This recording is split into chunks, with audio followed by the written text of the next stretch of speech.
All right, perfect. Last time, lots going on. We talked a great deal about the danger being posed to Sequin by one of the bigger Sargavan armies, Sargavan Five Corps, Fifth Corps, which happens to be by virtue of just being out of position on the other side of the Bandu Hills. Now, the Bandu Hills are a length of pretty high mountains. They're not hills. It's sort of like a dwarvish joke to refer to these as the hills because it is a mountainous region.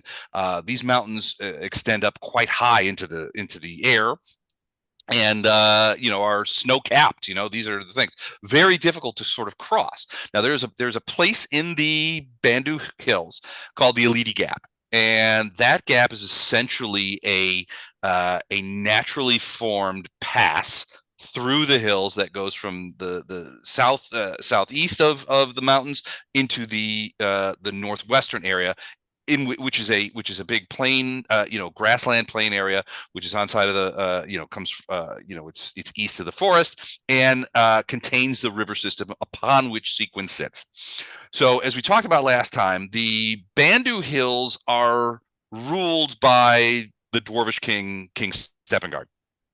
And he rules from the city of Bresk in the north, and has a variety of nobles that rule various portions of the Bandu Hills. So, and each of these individual nobles, as we talked about last time, have varying allegiances to Steppengard, to Seaquen, to the Sargavans, as marked as you can see on this map. The areas in red are areas in which the nobles are antipathic to Sequin, and are likely to be sympathetic to the Sargavans. The orange ones in the north are quite devoted to the king, whereas the blue ones are either their allegiances are unknown or they're undecided. The only one that you guys can really count on is this guy you were talking to, Balan. Basically says is Duke Gallo, who, as fortune would have it, is the noble in charge of the territory in which the Elite Gap sits. He is a friend to Sequin. He's also quite loyal to his king, but he's the one who essentially, in large part, tipped off Balan to this problem.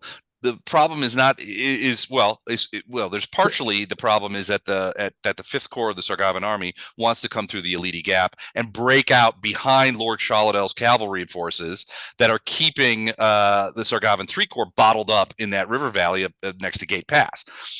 If he can get behind them, they've got those guys in a pincher movement. They can clear the way.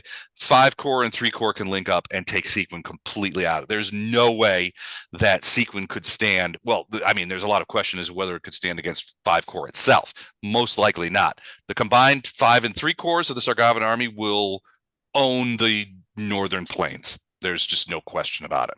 Gallo does not want to let Five Corps through. However, he as Balan pointed out, they have been lobbying King Steppengard for him to command Gallo to allow them to break through.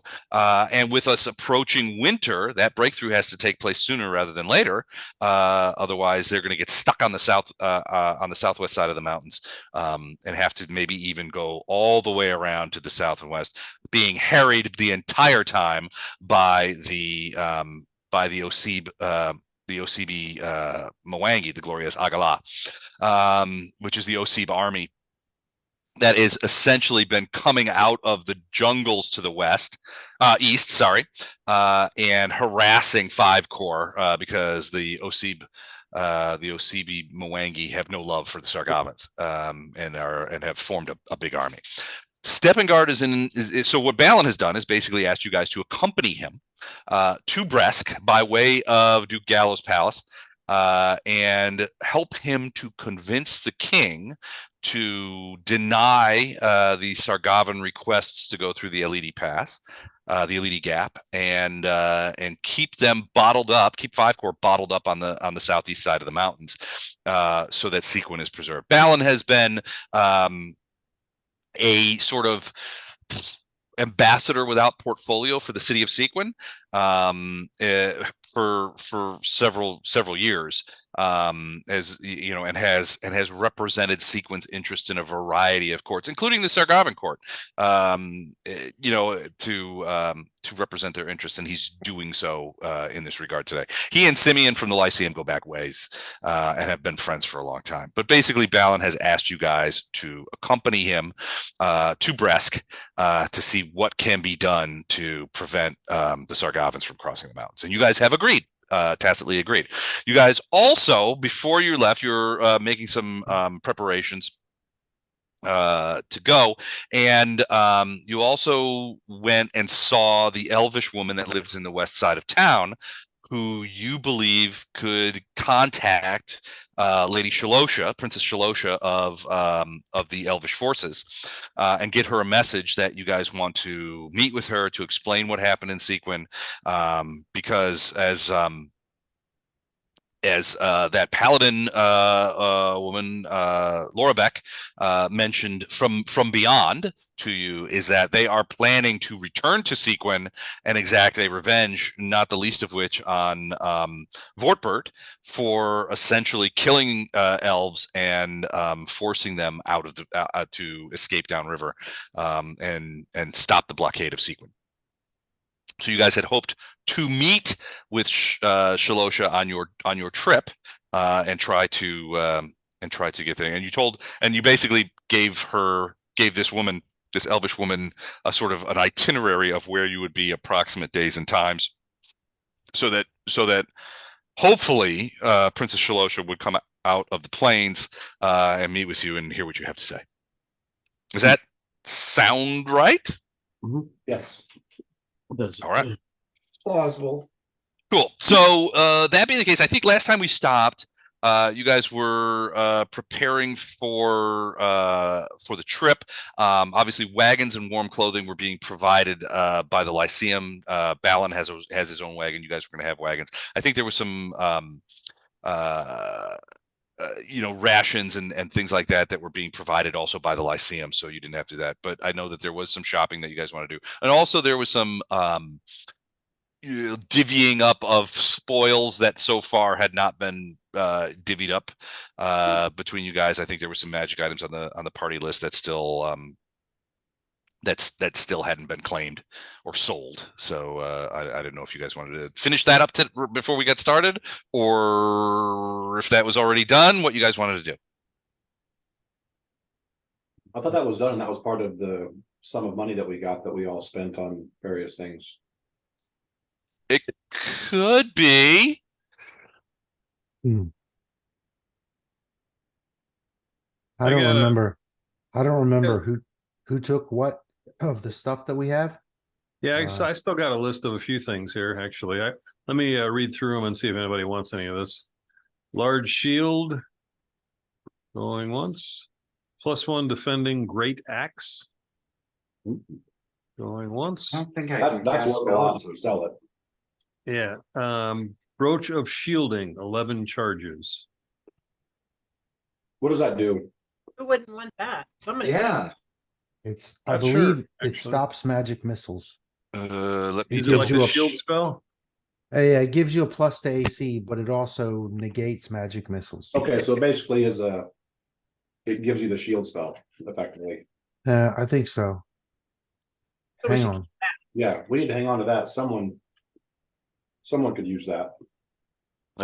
Brooch of shielding, yeah. It can absorb magic missiles of the sort generated by the spell or spell-like ability. It can absorb up to 101 points of magic missile damage before it melts and becomes useless. Right, so that's all it does. No Oh, AC so bonus. No AC bonus. Yeah, It just stops magic missiles. It sounds like it's automatically stopping them. So it says if it has a point value associated with it, like a charge value, that's Yeah. probably the amount of magic missile points remaining. Right.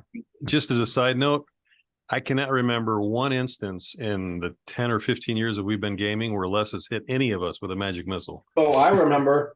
I remember vividly. He took down Ramp in a prison solely with Did he like really? 47 people with like wands of magic missile because no one could touch Ramp because I made him so he was unhittable. Oh, he was touchable. Yeah.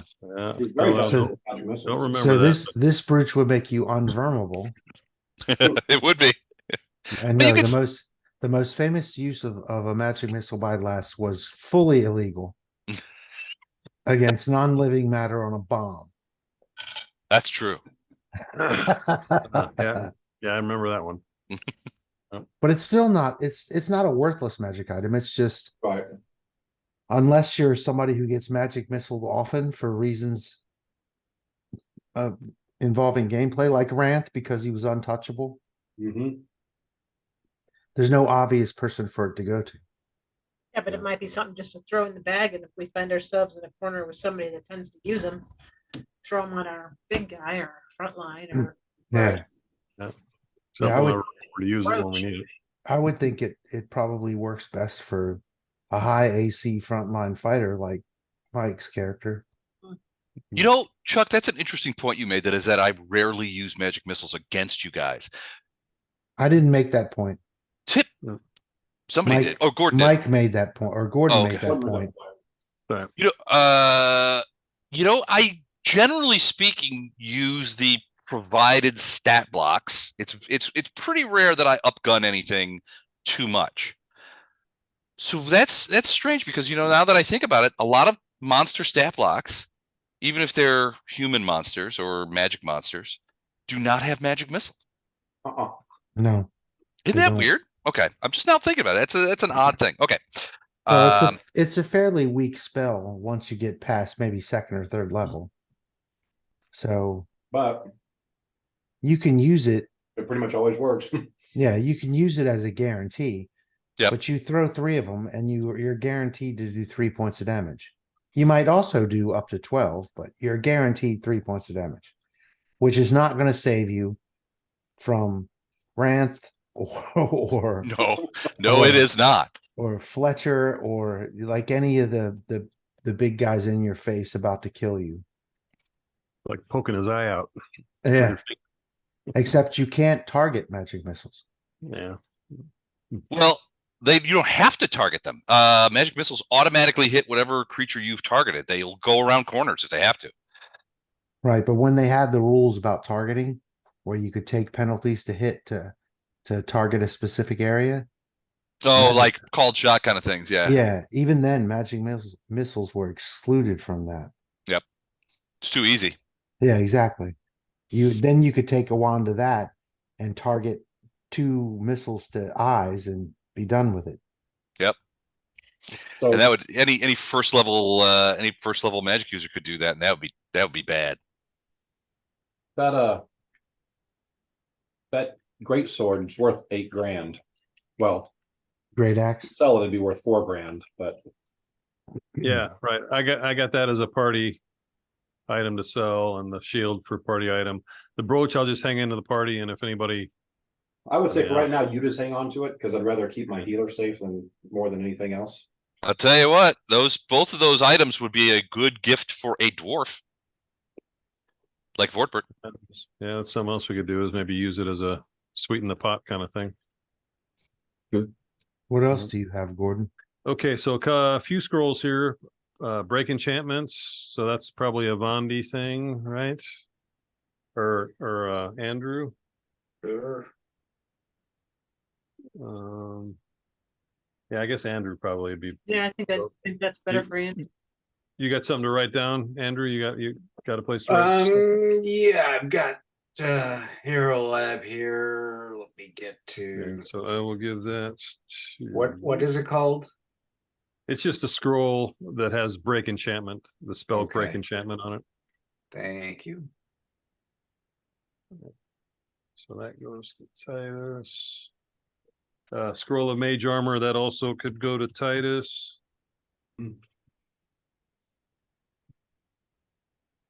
Scroll of Hold Person, I've got, and I've taken that. Scroll of Magic Circle Chaos, that can go to Titus, I guess, unless you would you want that, Jennifer? Fine, Titus can have it. He's got less tricks in his belt. Yeah, but I think that the scroll of a circle of something, that's Protection against probably- chaos. Yeah, a magic circle of protection, that's a cleric thing. Oh, is it Circle of Protection? Oh, okay. hold I on. believe so. I don't Right. think the sorcerers have access to that. Yeah. Okay, I'll take I it. don't. So, Could use magic device and do it. You have to roll okay, on the and fail I got chance. You two roll- lights, Wand of Cure Lights and Wand of Hold Portal. So Titus, you want to take the Wand of Hold Portal? I got that marked on my sheet with 6 I'm charges. trying to find something to write Okay. with and write down. I'm trying to figure out how to get all this in Hero Lab. I can't even remember what I had before. Gordon, This one I've has got a- 5 charges, so that's probably a different one, Jennifer. Yeah. So it'd be good if both of you guys had that. It's good to stop, block a door up if we're trying to run away at some point. Although we haven't had a whole lot of inside encounters, but you never know. And the wand the of wand cure of light, cure that's a light. you thing. Yeah, That's a that pro thing. or does anybody have a Magic item use. yeah, use device? I don't think that Yeah, I do. I believe I do. I don't. And you're a Or prison Mike, guy. Mike, you might as a thief, or Chuck, one of you two. No, Or I you- don't. does, but if it's out better placed, he doesn't need it. And as long as one of us can use it. Yeah, well, I'll hang on to it then, just as a backup for. Sorry, can you repeat what what Titus has? I still figure out Hero. Two scrolls, a break enchantment scroll and a magic armor scroll, and those just duplicate the spells of those names. And then a wand of hold portal with 5 charges. Portal. And what was the second scroll? Mage armor. Okay, so break enchantment major. All right, thank you. Yep. And the major armor, you're probably using that every day, aren't you? To I have that spell, so if somebody needs it. well, Bandu- everybody else uses armor. I think it's really only for sorcerers who don't have any armor at all. Or No, I mean, I'm I guess saying I have that Eric's spell if character might. Fondrum needs it. I've got it too. Oh, okay. Eric, Well, do you have couldn't any hurt. armor I at could all? run out of spells. You know, Ono has no armor. He wears simple monk's traveling clothes. well, So that no. we should definitely be giving that to you as long as you're amenable to having it on you. Yeah. Wait, we remind me what it is again. I'm sorry. Yeah, I think it's a supposed to be- +4 +4 to AC. AC. It's not a person. You can put that on anybody, right? It's not just a Yeah, self. right. Yeah. Yeah, So yeah, shields, that's, that one you can only put on yourself, but mage armor you can put on other people. yeah. Well, we should be giving that to you anytime you're fighting because that bumps your AC up by 4. Cool. Sure. I will put that to good use. What should I write down? Well, you can't use it because it's a scroll, but Titus can give it. He can either cast the spell for you or he can read a scroll to give it to you. It's just a one-time deal, Gordon? Just a The one-time. scroll is, but Roll is. yeah, the Yeah, we scroll is should just all a one be- time. We should, Andrew, you and I should be taking turns making sure he's got that whenever he needs, we're in combat. Now Yep. at this level, that spell lasts for like 7 hours, so Yeah, it's an all-day thing. almost to the point where you could do it every morning. One person could do it every morning and he just pretty much has it almost all day. I think That's it's a an hour per first- level. Yeah. So for us, it'd be 7 hours. Yeah. Right. So Cool. Okay. Cool. Nice. okay. So Wand of Cure Light, I will hold on to, and that is it. Wait, what level are we now? 7th. Oh, okay. I've also Did you got just find out? Masterwork Trident. Yep. So on a scroll of Cure Sirius. I'll take that too. Features, and that's all. Oh, wait a minute. What do you have a masterwork trident? Where the hell we get that? Probably Underwater when we were dude. fighting underneath the water at that Yeah, on the yeah. island in the end. Yeah, Oh, in the prison, yeah, one of the Yeah. there were some of those Seaquen fishmen. or whatever. Yeah, what do you call those? they're not Sahuagins, they were other. They're dead. They're corpses.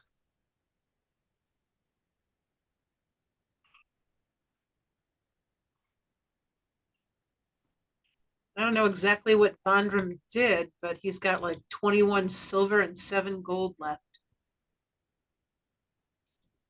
Like a scoom. Yeah. That's what they are. But we They- do have a wand of fireballs now, so I'm pretty sure that's where he spent his money. That sounds right. Wait, what? What? Wand of fireballs? I don't remember authorizing that. He found this wand that was shaped like a wand of fireballs, but it was nothing. All of us have one of fireballs. It was just a kid's toy or something. All right, you got things divided up. Yep. I think so, yeah. That's Okay. the latest. of it. Was there any specific kind of equipment that you guys wanted to get? Now you've got wagons, you've got rations, water, etc. Balan has his own wagon and his own material, but the Lyceum is essentially funding most of this, if And not I all of want a it. horse. And you wanted a horse, yeah. So they're providing horses to whoever wants them, and wagons to carry stuff. So remember that Balan has his own wagon and horses and servant to drive that wagon. So you guys would be separate from him. But he's got one of those like sort of, it's a bit fancier and larger of a wagon, and it's made for long distance travel, and has a resting, it's essentially like a little tiny house. But your wagons would be more like open topped, sort of Conestoga kind of things, where you don't have a building in it. It's not like a carriage. It's more like a wagon. With like a ballista mounted on the back and all that kind of stuff. No, not ballista. But I mean, you could probably get one if you wanted. But I don't know. Is that the public face of the of Pretty the much, yeah. embassy from Seaquen? Very low key. Very low key, very non-dangerous. All right, so assuming that you guys are all cool with what you're doing, we're going to go ahead and switch maps here. So you guys have some choices to make. We're going to choose wrong, so just go ahead and choose it for us. Oh, guaranteed. All right, so basically this is the same map. I've taken off all the other things. There's a couple of things that you can do, right? So you're heading out from Seaquen, and you're heading almost due east into the plains. This was basically when you guys were plotting with Balan and the other guy who's now in charge of the sort of military defense of Seaquen, that dwarf that took over for the dwarf that got killed. He basically says, if you want to stay safe, don't go by the river, because ultimately we think that the river is still, well, it's not that we think. They know that the bulk of the river is being managed by the elves. Vorbert and his guys managed to drive off the elves from Seaquen, but they still own the southern reaches of the river, and they're frankly using it to hold the Sargavans, away, keeping them away from Seaquen. They're still sort of defending it. Now there is a lot of skirmishing that's going on in this area. Basically, you'll say, look, Sargavan 3 Corps is pinned down by Lord Shalosha's guys over here at the mouth of this river, or what do they call the opposite of the mouth, where the river starts? Is that the mouth? I don't know. Chuck, you're a river guy. You know what's going on. Yeah, there's a word. I can't think what the heck it is, though. What's the start place of a river? Mouth? No, I think it's the mouth where it empties into the ocean, right? Yeah, that's usually That's where it Source? empties out. The Is it headwater. Headwaters? Okay. Yes, there you go. Okay, cool. All right, so they're keeping the Sargavan 3 Corps buckled up at the headwaters of this river. But basically, he says, look, due east is the way you want to go. When you get out there, turn south to go to the headwaters of this other tributary. That's close to Duke Gallows area, and you still have, if you want to, you can still come out of the mountains and go northeast and head towards Bresk. There are ways into the mountains here, and that would, if you wanted to go to Bresk after talking with Duke Gallo, you can do that, or you can skip Duke Gallo altogether. Although Balan is sort of against that. He feels like getting the lay of the land from the Duke is probably a good idea, just to see what's happened in the time that that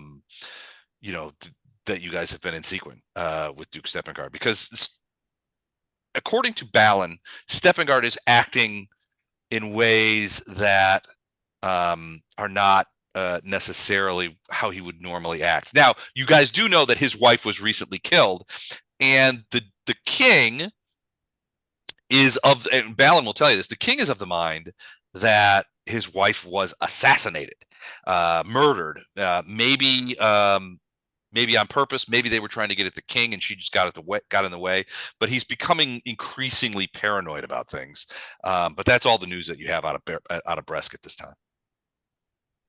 We're But going, basically, yeah, go ahead. we're still going to that blue circle, right? Les, to try to meet the elves.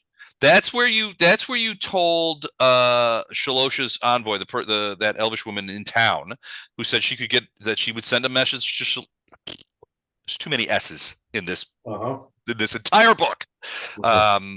Where the woman in town said she would send a message to Princess Shalosha, and that you guys would be there in a week's time at this place, and that if she was willing, that would be the place to meet you guys, and that you could explain, what's going on, and I don't know.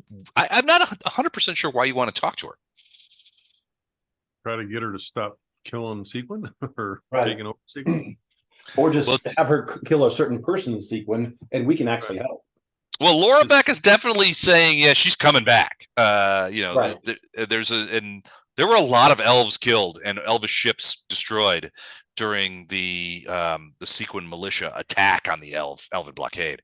And it's like she told you, or like Katarina told you guys, is like, this was overstepping it, and Shalosha in large part thought that her father was overstepping, but it's her father. He's the commander of the elves of this entire plane, and she had to deliver the message. Right.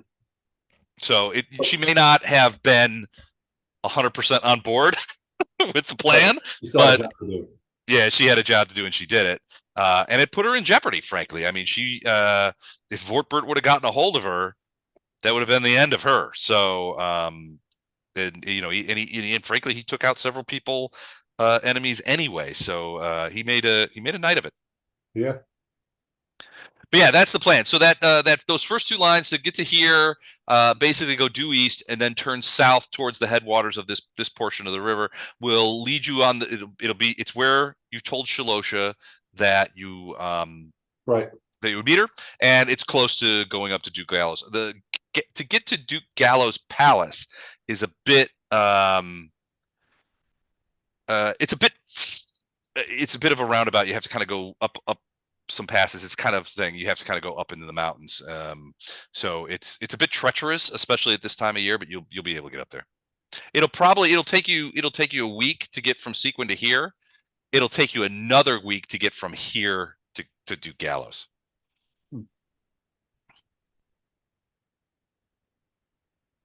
All right. Mm-hmm. All right. Anything before you leave Seaquen? I know, Chuck, I've got your email. I will respond to that. I didn't see anything untoward. I just got to get you some information on there. Okay. But yeah, I'll respond to you in the next couple of days on that one. I meant to before tonight, and it just slipped my mind. It's all good. There's nothing especially powerful in that list. Yep. Okay, so you guys take off, and generally speaking, the travel is easy. You're part of ultimately there's probably with Balan and his driver, you've got, I think you guys ended up with 2 wagons and several people a horse. Is that right? Yeah, I know I've got my own horse. Okay. I'm in a wagon. I'm riding in a wagon. Okay. All right. So yeah, so there's 3 wagons and several outriders are available. But as you guys travel eastward into the plains, at first the traveling is pretty comfortable. And you don't see, frankly, once you get out into the field, you don't see much evidence that there's a war going on. It's easing into late fall. Temperatures are sort of beginning to drop, but you're in the south of the planet, so you know, it's it's still pretty comfortable out in there. You know, the paths are largely empty occasionally, and you pass several days where you really don't come into contact with anybody really that you talk to. You do pass a few people, you know, out in the fields, but they give you a wide berth. And in some cases, it looks like wagon trains like yourselves, maybe merchants coming out of the west or the east. In some cases, it looks like there might be you. On a couple of occasions, you see what look like maybe groups of refugees moving towards Seaquen from east to west or from southeast to northwest, sort of crossing your path. But none of them approach you. You do on a couple of occasions see riders, sometimes in groups of 3, sometimes in groups of 5, sort of rocking around. In one time, they approach to within about maybe 500 yards. They don't get within bow shot, but you can see that they're definitely looking at you guys as you guys travel. And one of them looks like it's holding something. It might be a spyglass. You guys are getting the once over from these guys. It's hard to tell from here. You're not sure that they're wearing Sargavan colors or livery, but you're not sure that they're not either. They're certainly not elves. It's hard to tell from this distance. After a few minutes of watching you guys, they do depart and go the other way. So they don't approach or try to stop you in any way.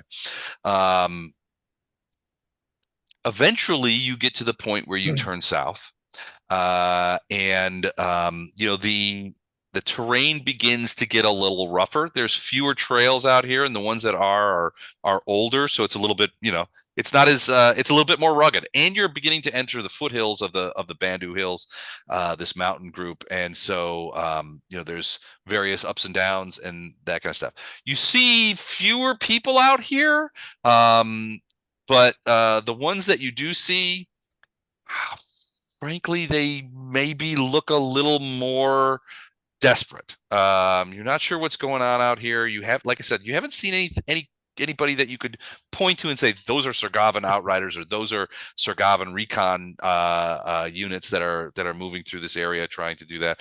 You don't see many elves. If any, you don't see any. You do on occasion see, you know, again, refugees and something like that. As you guys move south, you come to, and you're approaching the area that you're about a day and a half out of the area that you're supposed to meet Shalosha. And I'll show you right here as soon as I can grab it. There we go. So you get to about this spot. Can you see that circle, the purple circle? Yep. And you guys are rocking through here, and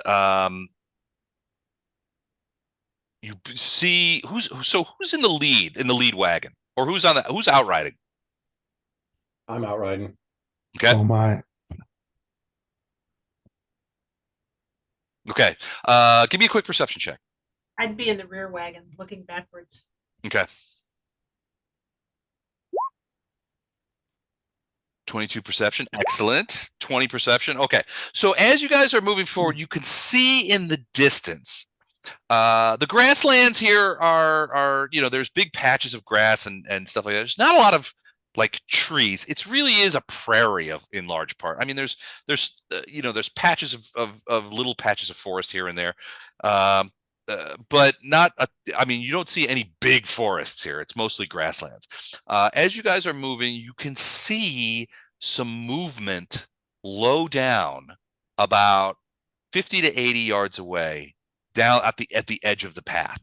Now, remember that these aren't Roman roads here. There's no cobblestones or anything. You guys are essentially going over ground on old, somewhat overgrown paths. Travel through here is not all that. It's not done all that much, frankly. But you do see something moving out there. Can't tell from here if it's an animal or if it's people, but it's low to the ground and about 50, 60 yards off on the left side of the road, of the trail. Okay, using twin speak, you gotta raise attention. Mhm. And just, He spots it too. Ray Right. spots it too. right, and then just tell him, I'll flush, you cover. Then tell him to pull back and let everyone know that we see something up here. Right. I'll hold up for the moment. Okay. Make sure I have the bow in my hand. Okay. So Mike, what is Arendar gonna do? Is just like gonna make a circle around there and try and drive him out into the open? Yeah, but I've got my weapon out, Okay. and at first I'm trying to look like I'm not onto anything, that I'm just. Are you staying on your horse or are you dismounting? I'm staying on my horse right now. Okay, so you're taking the horse sort of off to the left Off and the side a circling little bit around. and kind of coming around. And like I said, I'm going slow until I'm pretty sure that Trying to be quiet. Wraith's ready and that the rest of the party knows what's going on. Okay. Are you trying to be sort of quiet until you get close, or are you making a lot of noise to try and flush them out? I'm I'm pretending like I don't see them. Okay. Because if they're down to the ground, it looks like they're trying to ambush. So I'm moving up, ready for the ambush, but I'm trying to not look like I'm. Are you trying to I don't know, stealth for lack of a better term? Are you trying to like stealth up on them, or No. are you just making normal noise? I'm the trap. I'm the one that trips the trap. Gotcha. Okay. All right. So you get, I mean, you actually sort of kind of come around, and I think Wraith is prepared, got his bow at the ready. What are the rest of you doing? Anything interesting? We don't know what's going on, right? No, the Wraith would have told you guys. Yeah, I would have Oh. signaled back, or so you'd know something was up. Sorry, I didn't say that. Then I'll move to the front of my wagon to see what I can see. How far ahead did you say? 60, 80 feet? 50 to 60 yards down the path. There was a movement in the weeds near the path, down low near the path. Is anybody else taking any extraordinary measures or doing anything obviously like preparing for violence? See, this is where our ballista would have been great on the back of a wagon. Maybe we want to just pause like we're stopping for lunch or something. I'm hungry. If one of you guys haven't put the mage armor on, oh no, now would be a good time. I'll do that. So noted, so done. Thank you, thank you, Can thank I you. take it off yours? Do that mine. Neat. Wow. All right. So Mike, give me Arendar, give me a perception check.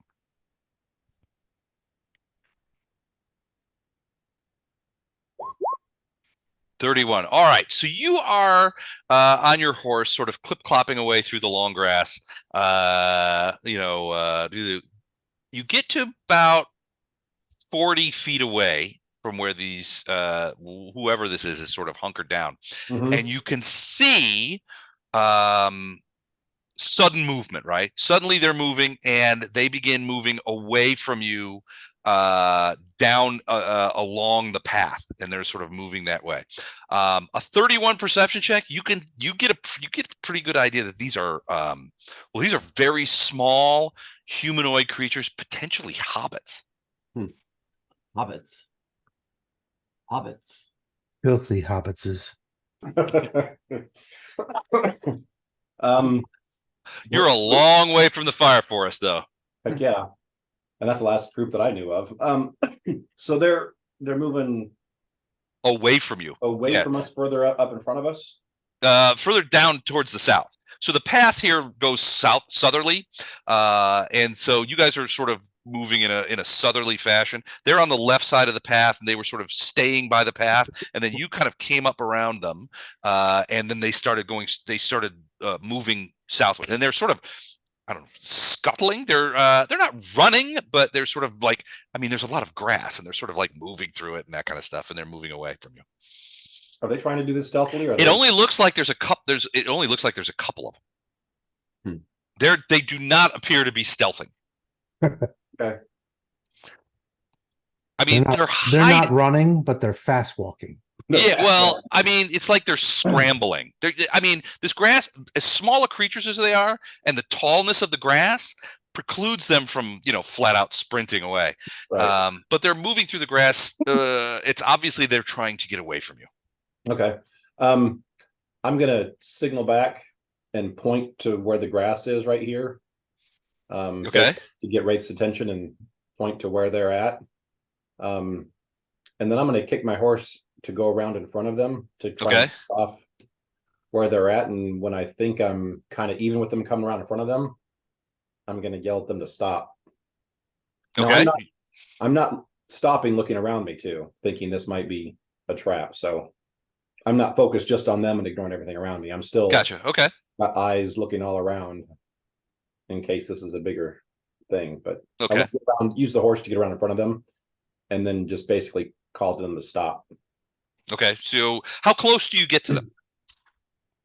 30 feet, 40 feet. 30 to 40 feet. All right. So you kind of run around and cut them off at the pass a little bit. And you yell, stop. And they do stop. And as you sort of like canter a little bit closer, you can see that they are hobbits, but are they the crazy fire? They don't seem to be. In fact, they stand up, and there's two of them, and one of them has what looks like to be maybe a pointed stick. It's that he's holding kind of like a thing, and you immediately realize that these are hobbits, but they're hobbit children. And as you get closer, you get a better look at them, and this is what they look like. Aww. Oh, There's a little girl, and Rapid shot. That's nice.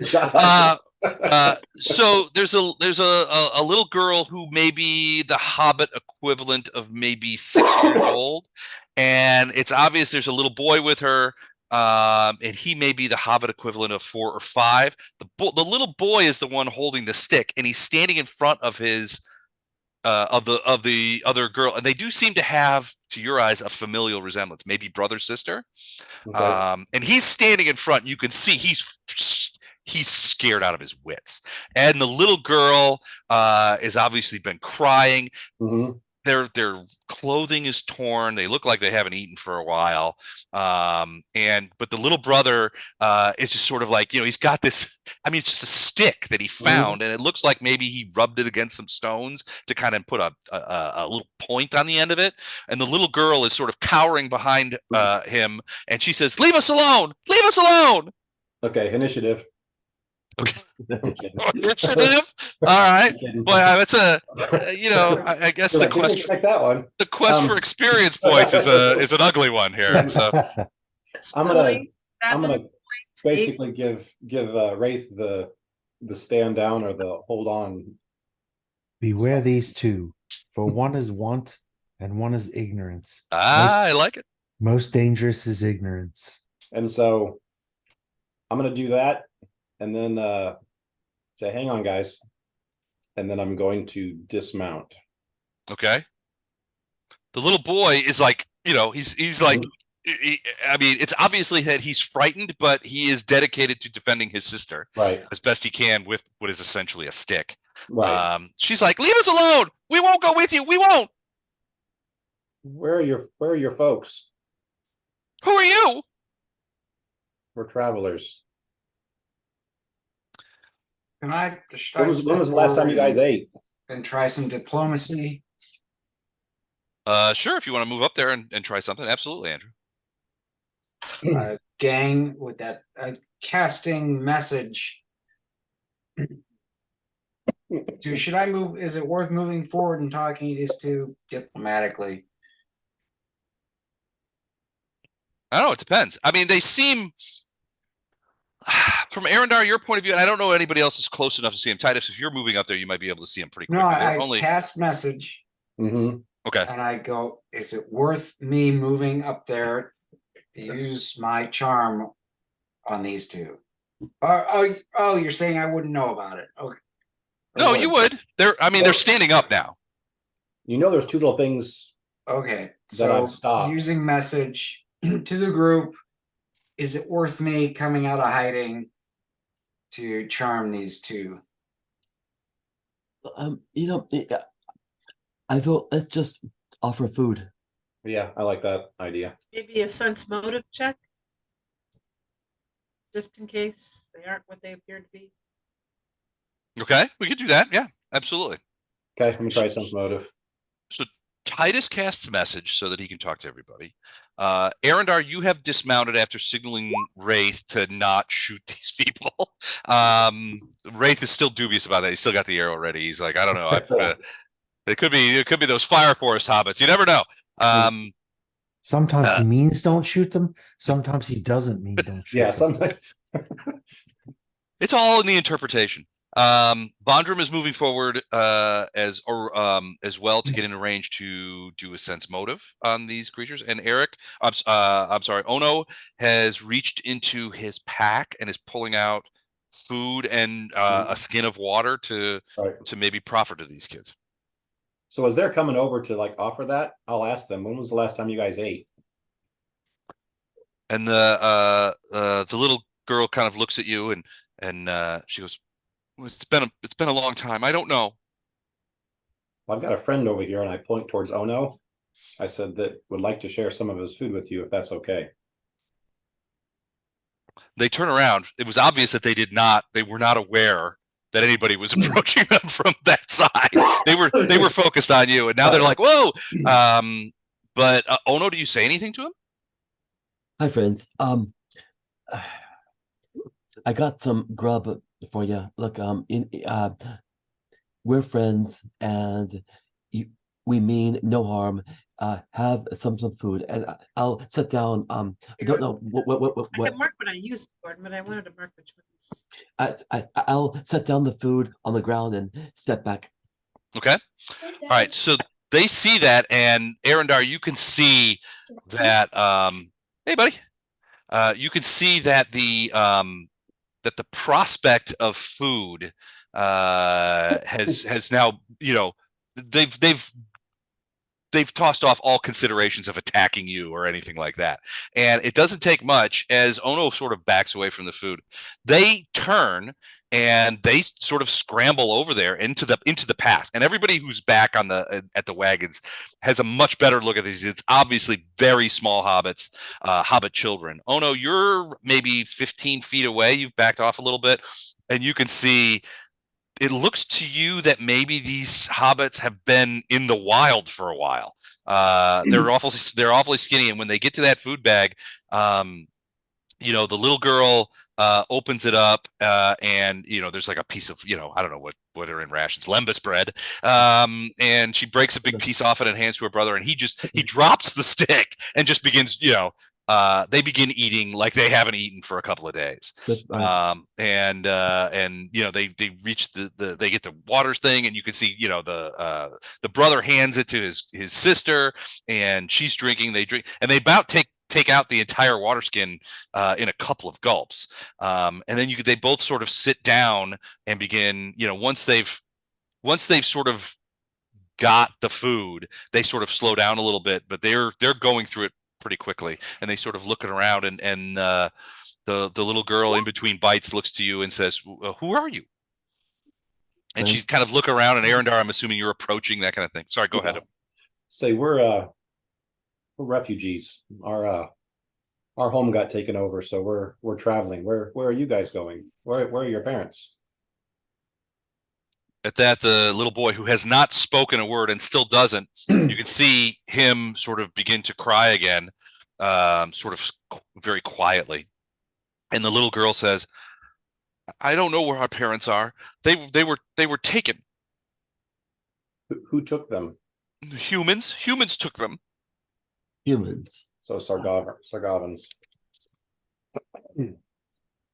What do you know what the name of your town is?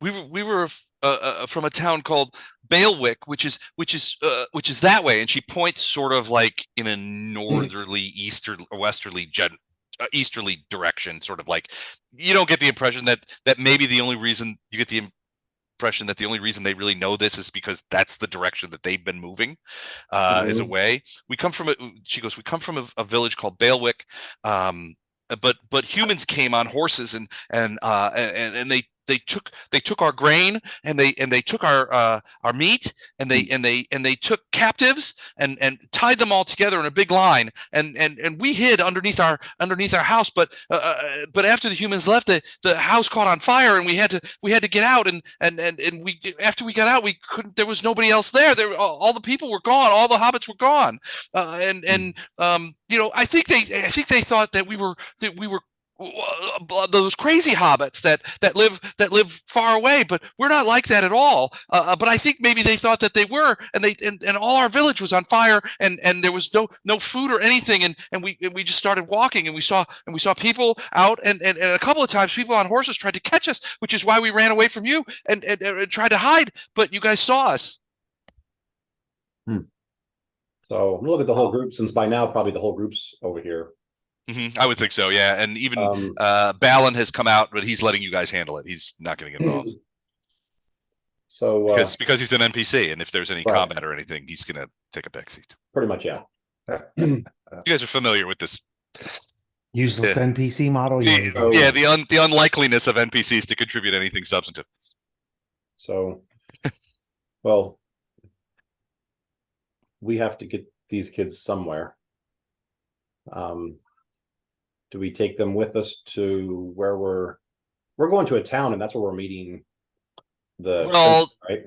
Well, kind of. There's a village there, yeah, but I mean, honestly, if Sargavans are ranging this far east, it's probably just little raiding bands. You'll remember, and here, let me go to the map real quick. You'll remember when you guys came across. And I don't know where the town is they were talking about, right? No, you never heard of any hobbit village called Bailwick. But again, this isn't. Did this happen, Les? I missed the. How long ago did this happen to them? They're not really sure. A couple of days at least. Probably, I mean, based on what you can see from the condition of their clothes, how hungry they are, you know, your guess is probably 3 or 4 days. Trying to find a good map here. I think I got to go to this one.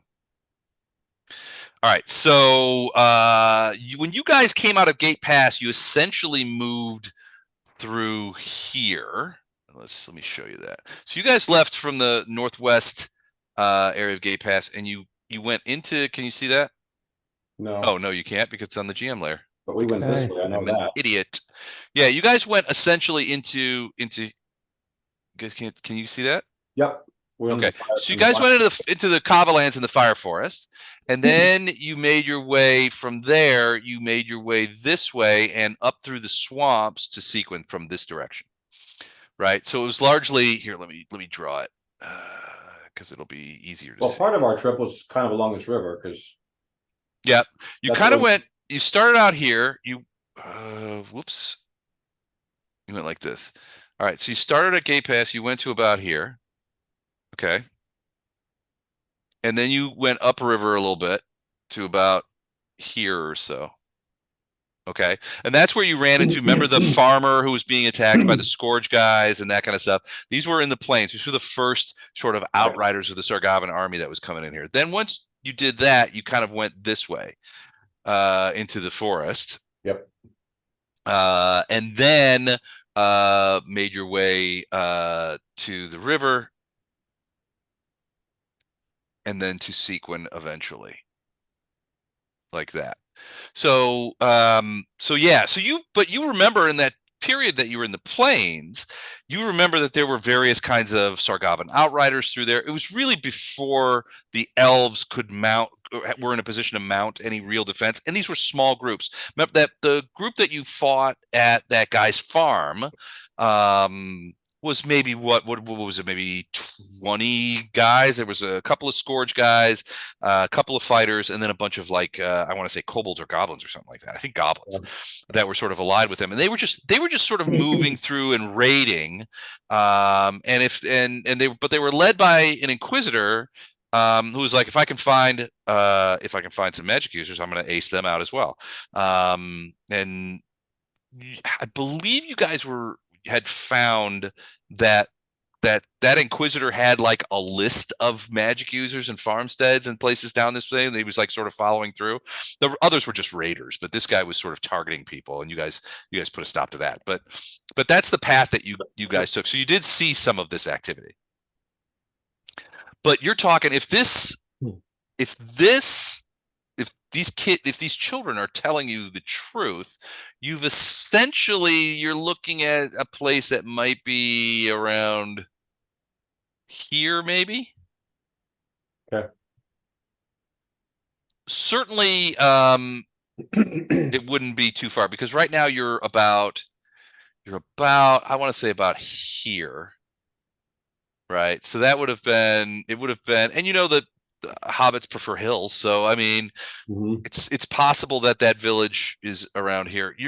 These kids, they don't have a compass. They don't have a map. They don't know what to do. They've just been moving away.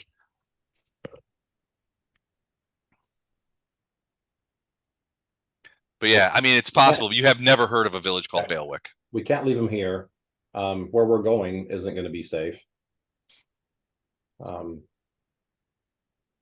The only thing I can come up with is get to some kind of settlement or something, so we can find some kind of reputable or clergy of some sort, and then pay them to make sure these guys get taken care of. Or we can try to find their parents real quick. But this was several days ago, and we don't know even where it was several days ago. I mean, if you want to, you could take a look at them and do like a med check and get a general idea of how long it's been since they've eaten. Well, they can tell us how many times the sun's gone up, can't they? I mean, yeah, I mean, generally they're like 3 or 4. They're kind of discombobulated, and they're very young. Let's see what we got here. He'll check this.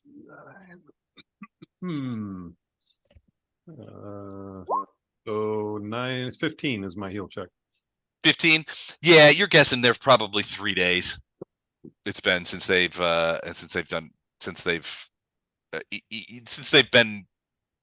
in any sort of civilized area. You're guessing that it's probably, and you talk to them a little bit, and you think it's probably three days, maybe 4. It just didn't make sense to me. If it's Sargavans, what the hell would they be doing here attacking hobbits? That's weird to me.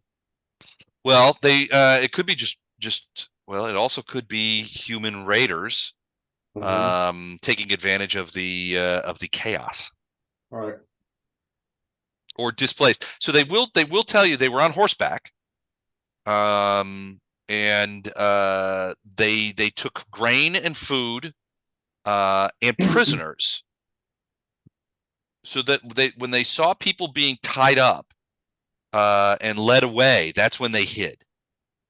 So they don't even know which direction they went from a town that they can't tell us where it is. Yeah, not really. I mean, yeah, not really. Love to be able to find their parents. I just don't think, if we weren't doing anything, this could be a good week or 2 week or month-long investigation to track stuff down. But I think with our current mission, we're kind of on a deadline. And so I think at this stage, the best thing we can do is just try to get them to someone that we can at least semi-trust to take care of them. Yeah. Unless someone else has a better idea. No, have them hop in a wagon and they can go with me. I can clean them up and try to calm down a bit. Okay. I'll make sure if he doesn't pick it up, I'll make sure to pick up the pointed stick of the kids and make sure he gets that back.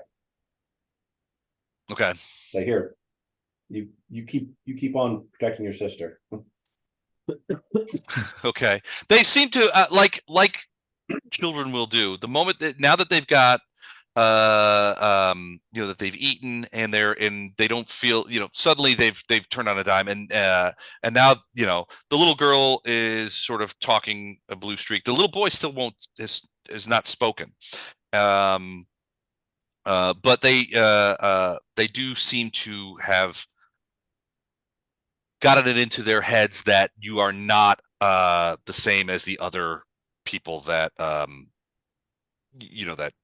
that they've been avoiding. They've got in their head that we're not going to murder them at this exact moment. Right, exactly. Just where I want them.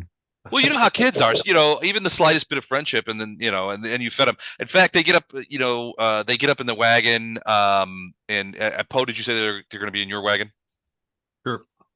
So they get up in that wagon, and because they hadn't eaten for a while, and now that they've had food, suddenly you can see that it's obvious they're getting sleepy.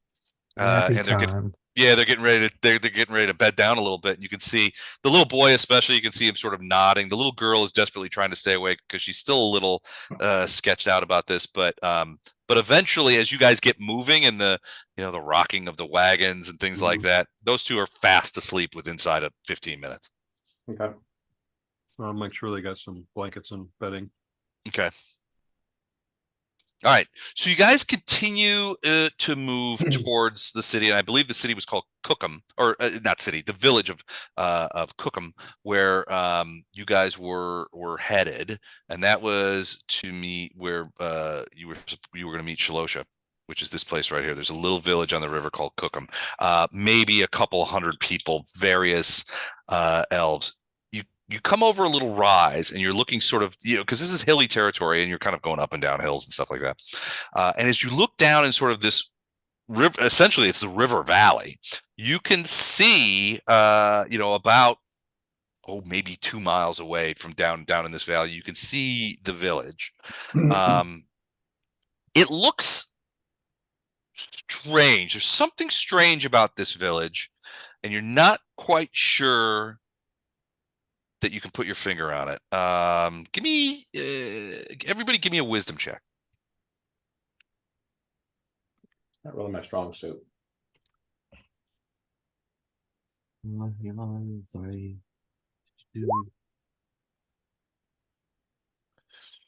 Okay. Doesn't seem to be anybody's strong suit right now. Oh, Poe did good. Pose. Yeah. And Ono did pretty good too. All right. Anybody else? Coming.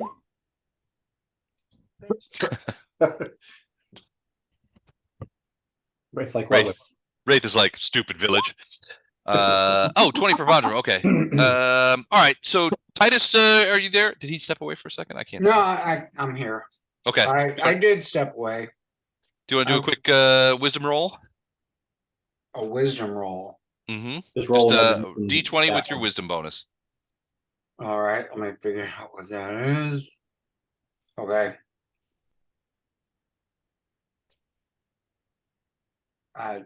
Not behaving. Add 2 to whatever I roll. Okay.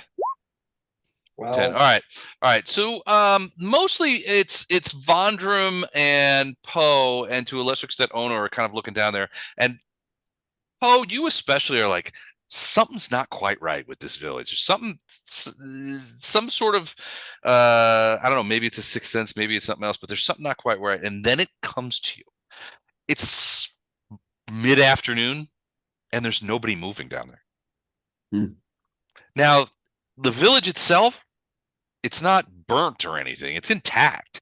And it looks completely normal, except for there don't seem to be any people there. At this time of day, this kind of place, you would normally see people going about their business, working in the fields. This is a river village, so the other thing is you don't see any boats on the water. All right, well, I'll mention that to everybody. Bring it. We might need to do some recon before we go down in there. Yeah. Want me to check it out? Yep. Yeah. I can send Lorelei down with you. Okay. All right. So you guys are Lorelei and Wraith are going to stealth down into the village? Yes. Okay. Give me a stealth roll.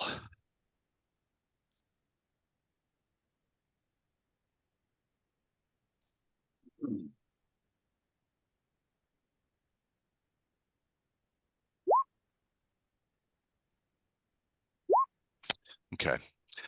You move down towards the village, And Lorelei, I'm assuming, is sort of flying overhead, kind of staying out of sight. Lorelei's not very big, right? She's only about what, 8-10 inches in, Yep. in height. I think 6 inches. I think actually, yeah. 6 inches. All right, even so smaller. So she's almost invisible anyway all the time. But Wraith, you sort of move through the grass, and eventually you come out into the little area where that has been sort of cleared. You can tell that a lot of the grass here has been scythed on numerous occasions because you can see the broken stems. It's obviously that has been scythed and collected for fodder for animals. But as you get closer to the village, give me a quick perception check.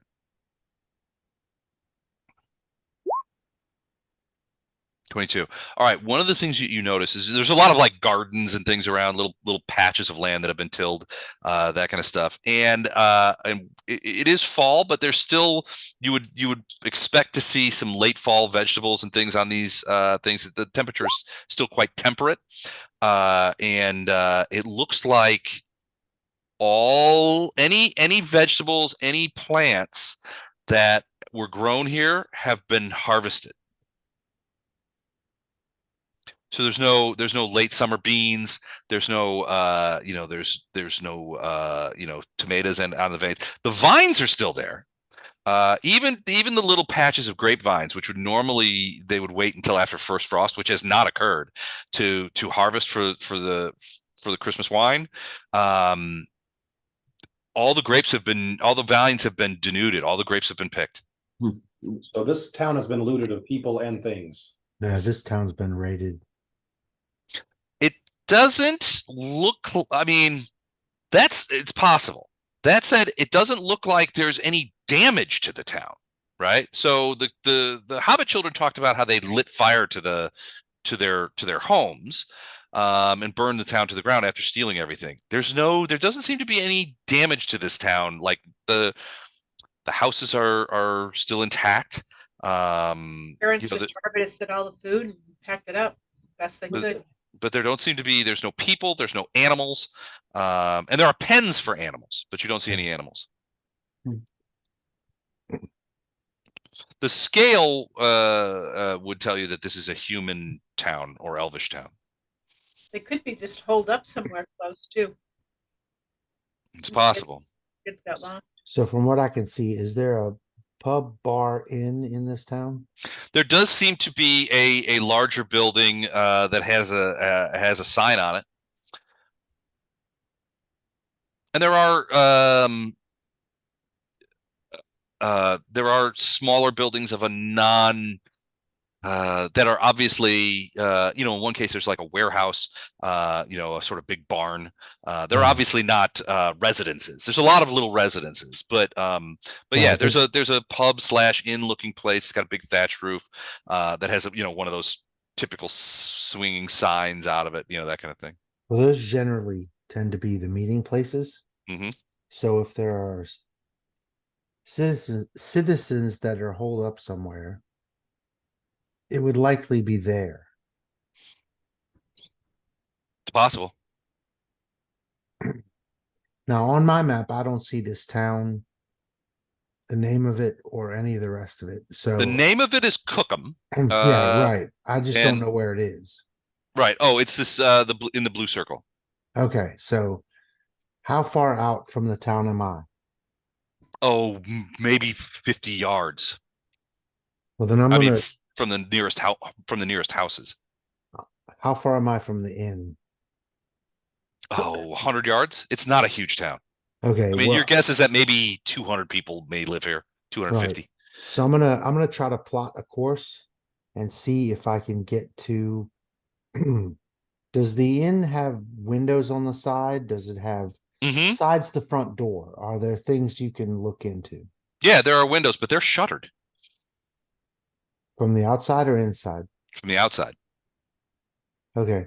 I'm going to try to stealth my way down to the inn. Okay. Laurel's going to fly around and just check and see if she can find anybody moving or anybody anywhere while he's doing that. Was that the perception check that you rolled? Me? Yeah. or Yep. that thing. So 30 and not natural 19. So Lorelai will tell you that the only things that she sees are a few mice and voles, out in the fields, munching on, various kinds of, dropped kernels of maize and little soybeans that got dropped and things of that nature. She will report that to Wraith at some point when she comes back. Okay. Wraith, you easily pass through the town. There's no one challenges you. You don't see any people, and you get up to the tavern, which the sign bears the name of the Thirsty Boar Pub. So I'm gonna try to sneak around to the side and pry open the external shutters and look in. Okay. Yeah, you don't the external shutters are easy. You just lift the little thing and put them up. You look inside, it's dark inside, but your elvish eyes can see clearly, and you see what looks to be a fairly well-maintained but completely empty pub. So I'll go around to the door and let myself in. Okay. Door's not locked. And it opens. It's a wooden door, opens up, and you go in. Place smells of spilled ale, and cooked food and things of that nature. You can see a large hearth, sort of at one end that has a variety of cooking implements. A big place where you can. Everything is empty though, and the hearth is out. There's no coals or anything that you can see from here. And it's cold. If you go over there and check it out, yeah, it looks like it's been out for a while. The chairs are sort of, how when if you've ever worked at a bar and you when you close it, you put the chairs upright on the tables, sort of a thing. The stools and chairs that are around these tables have been placed upright on the tables. Upright. And all of the stools at the bar have been pushed in underneath the rail. These people abandoned this town. They took what they needed, and they're somewhere. Yeah, possibly. I'm gonna do Bad guys don't put chairs on tables. I'm gonna do a once over of the floor plan and look for secret doors in case this place has a basement. Okay, give me a roll. Oh, that was shitty. Well, it's good enough because it's not really secret. When you sort of peer behind the bar, you can see that at one end of the bar there is an obvious trap door that leads down into what's probably a cellar. There's also a second floor, sort of up, and there's a set of stairs near that end of the bar that goes up. The rest of you, so hold on for a second. What are the rest of you doing? So you guys are still sort of up on the hill looking down into the town. You see Lorelai sort of flying around, and you see Wraith has sort of very quietly and stealthily moved into the town, but he's disappeared from view. You can't see where he is. You think he's gone into that big building, one of the bigger buildings in town, but your view's obscured. Probably give him 5 minutes or so, maybe 10. And if we don't, then we're probably gonna start making our way towards that building. Okay. All right. It would take him some time to sort of like hunt around and that kind of thing. We wouldn't be marking it in rounds. We would be marking it in minutes. As you guys begin moving towards the town, you can see on the opposite side of the town, from the sort of like grassland area, kind of crops area, that kind of thing, out steps what looks to be a single individual. They're wearing armor and have a bow and arrow. It's in a position where you think there's no way Wraith would have been able to see them. After a moment, a second person emerges from the grass, also wearing armor. In this case, they're not holding a bow and arrow. They've got a sword in their hand. Give me a quick perception check as you guys move forward. Found the militia. The town militia.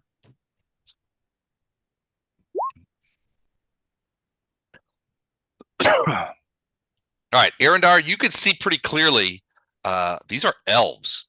And one of them one of them with the sword has pale skin, gold hair, obviously a plains elf.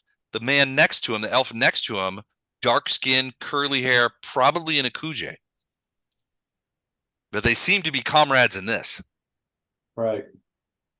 It's definitely elves. And they're doing this based on them seeing us walk into town?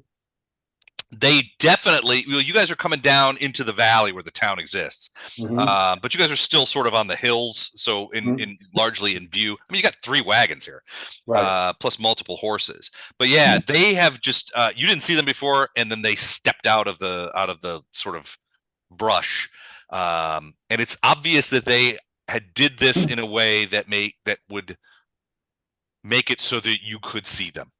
Okay. And they're just standing there. Now they haven't made any like overt moves. Right. They're just standing there, sort of watching you guys approach. I'm gonna tell the party that's who we're meeting, I think, over there.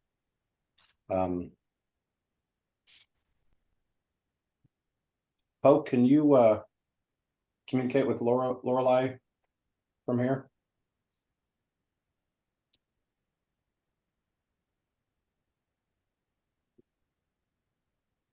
Hold that thought for a second. I'll be right back. I think Gordon's frozen. Yeah, That or he's really good at he's holding really still. still. Yeah. He's pretty good at still. He's not that good. He's training for a job as a human mannequin.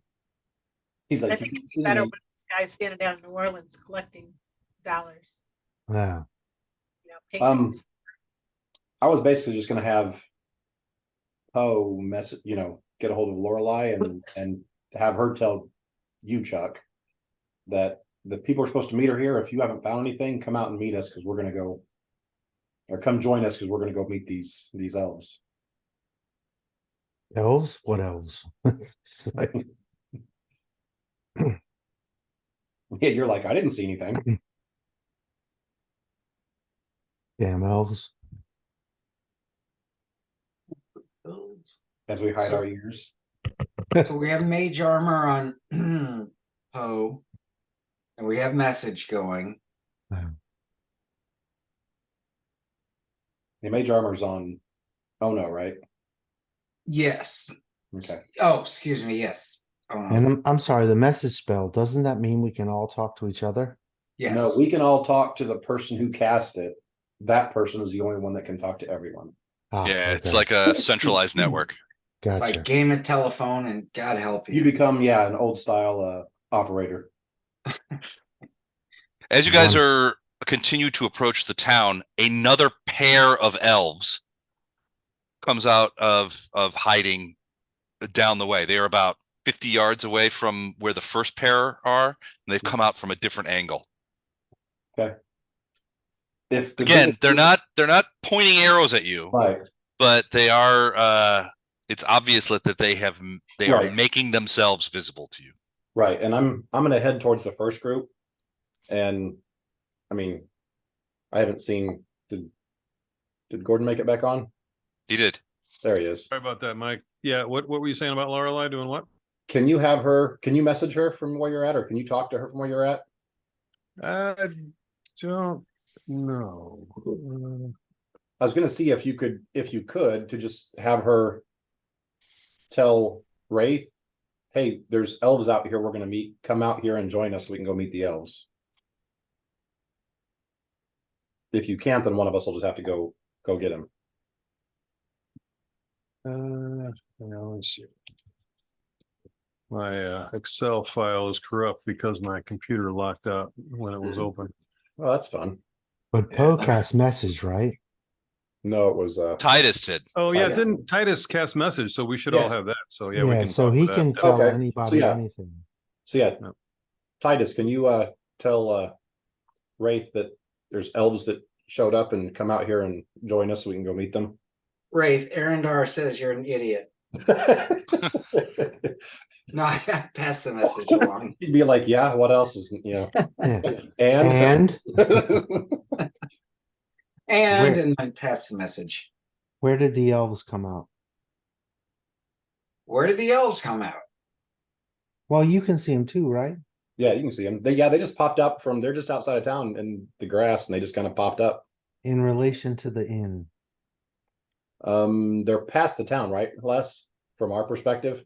Kind of, yeah. They're on the opposite side of the Opposite village. side, yeah, on the Yeah, opposite and they've come side. out. Now there's some grassland and that kind of thing, and grain fields over there. They've just sort of like appeared. They just sort of stepped out of the underbrush, really. Right. But they're all wearing so they're wearing armor. They have weapons.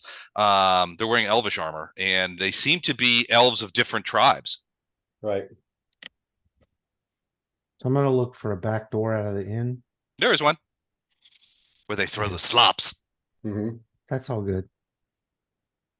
And I'm gonna move house to house, building to building, whatever, and try to be stealthy to get Okay. further into the city and see Okay. if I can see these elves who have made themselves plain in the tall grass. Give me a stealth roll and a perception check. All right, there's your stealth, pretty good. And a natural 1 perception. So yeah, you get out of the building and you sort of, but you don't see any other elves. Lorelei will tell the rest of you that Wraith is essentially moving away from the elves that have come out of the building, out of the grassland, just because of virtue of where the door in the building is. As you guys approach, you get within to be about 50 yards of the first group. I'm assuming you're moving into the town. Yeah, and I'm moving towards them very deliberately and very non-threateningly. It's okay. Several more elves come out of the woods, Mm-hmm. and they form sort of like an arc around you. Mm-hmm. Sort of off in the distance. Mm-hmm. So there's a fair group of them, and they're all armored. They're all armed, and they all look pretty seriously. Mm-hmm. One steps forward. This blonde guy. He was the first guy that came forward and basically says, "You're the people from Seaquen, yes?" Yeah, I'll get down off my horse and say, yes, I am Arendar, one of the ones that sent the message. Arendar, we know this name. Why is it that you think that the princess has any reason to deal with people who have chased her from Seaquen and slain her people, my people? Because not all of us are in league with the madman that did that.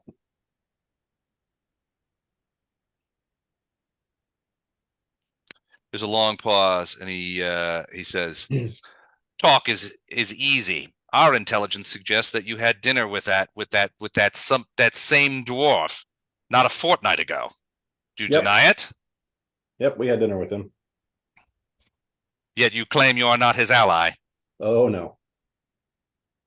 Matter of fact, if he would just end up dead sometime, I would be very happy.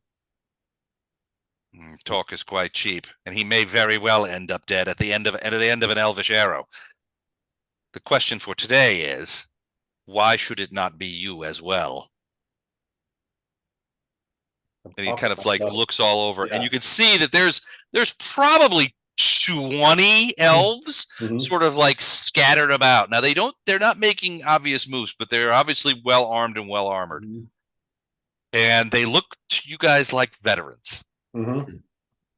Say, look, if I can be frank. I thought your name was Arendar. I'm not Frank, I'm Arendar. But anyway, we're both in the Oh no. That's what a lawful good teenager would say. We could take these elves. He jumps down and hiya! Throw the hobbits at him. Distract them. Say, look, we're both in the middle of a war. That both has both of our sides taxed, to be put plainly. We've got a common enemy here with Sargavan, and we can't afford to be fighting each other if we're going to have any hope of pushing them back and keeping our lands and our cities. I've already lost my city. I'm from Gate Pass. I've already lost that. We're pretty much refugees from Gate Pass. We've retreated to Seaquen, And while we were there, yeah, we have uncovered some stuff and just happened to be there whenever the attack on the elves happened. Balan steps forward at this point and sort of laughs. He's like, elves of the wood and elves of the plain, you know me. I am Balan, and I have represented Seaquen in the past through many things. Now you know that I have that I am a friend to elves, and have always been found Vorbert to be irritating. These men are with me. These men and women are with me. Are there any women here? No, I don't think there are. No. These men are with me, and they've what they say is true. They have no love for Vorbert and have not allied with him, even though Vorbert wishes it to be so. Vorbert wishes to take the Seaquen militia out into the field and hope that these men would assist him. And they rejected him and have and are accompanying me to see King Steppengard of the dwarves. Now I know you have no love for the dwarves, but you also have no hatred for them either. Steppengard is known to you, and so am I. They seem to soften a little bit there, and then the one who was initially speaking says, "And what is that in your wagon? Slaves? Prisoners?" Refugees. We found these two children on the way here. I was hoping to find a city intact that I could pay some reputable clergy or someone trustworthy to get them taken care of. Kind of shocked to show up a city that is completely empty. Yes, these people here are well known to us. Elves and men live here together, or lived here. They have harvested their crops early and taken leave, trying to seek the safety away from the depredations of war.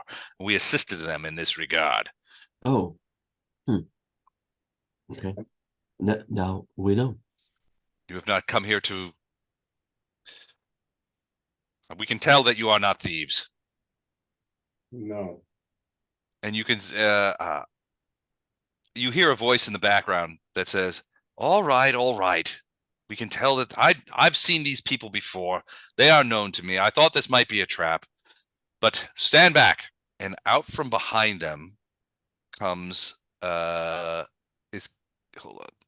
comes a voice that you have heard before.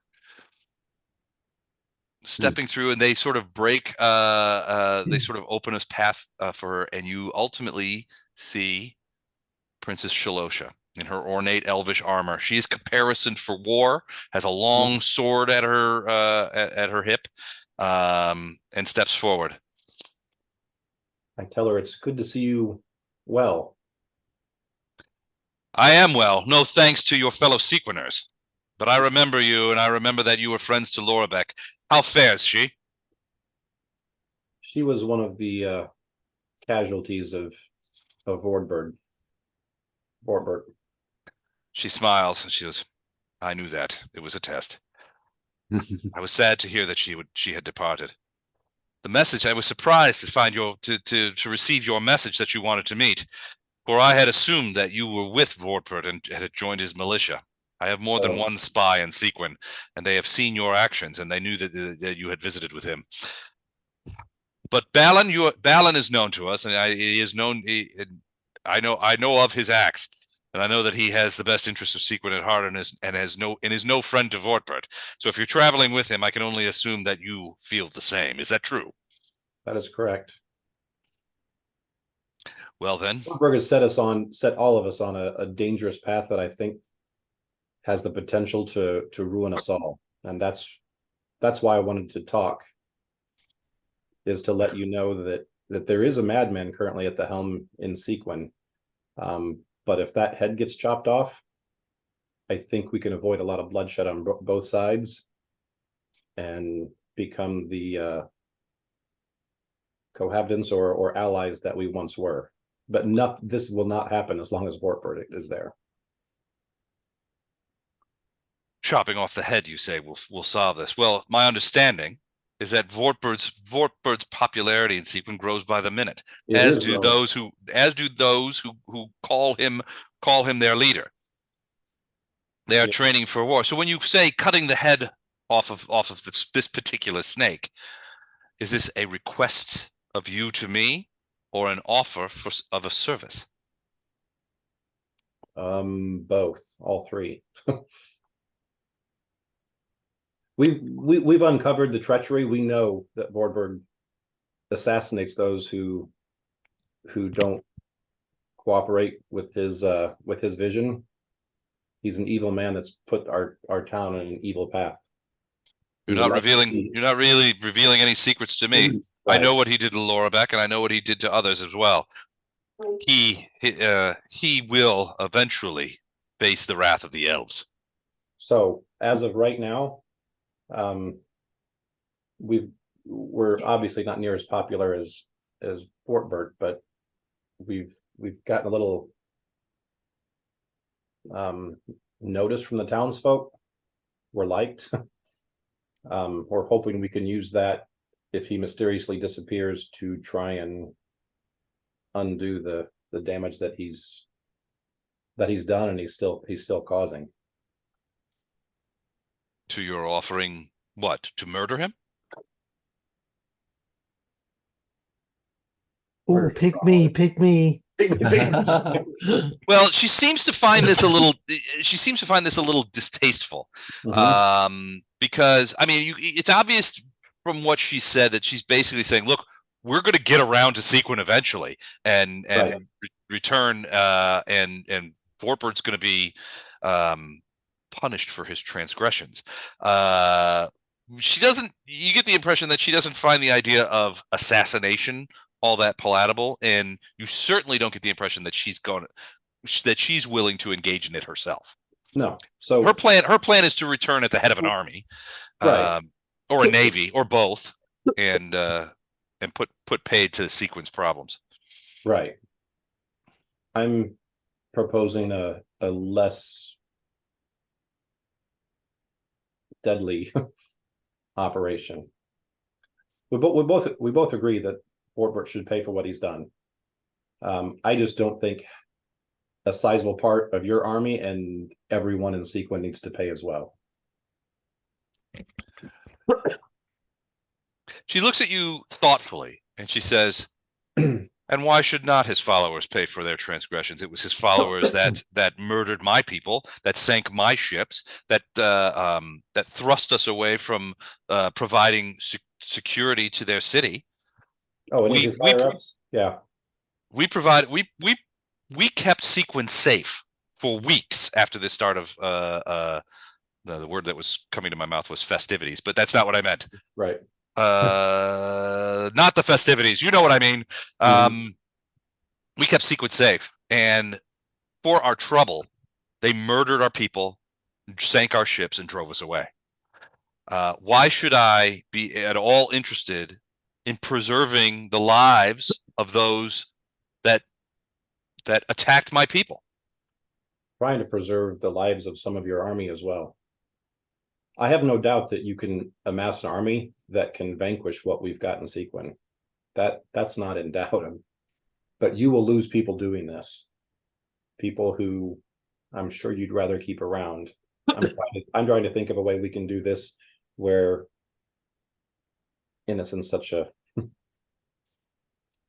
conversely, there are men and women among my people, among my armies, who wish nothing more to test the mettle and battle of the Sequeners, for they have killed their friends and family. Wars are filled with casualties. Yep. We understand that.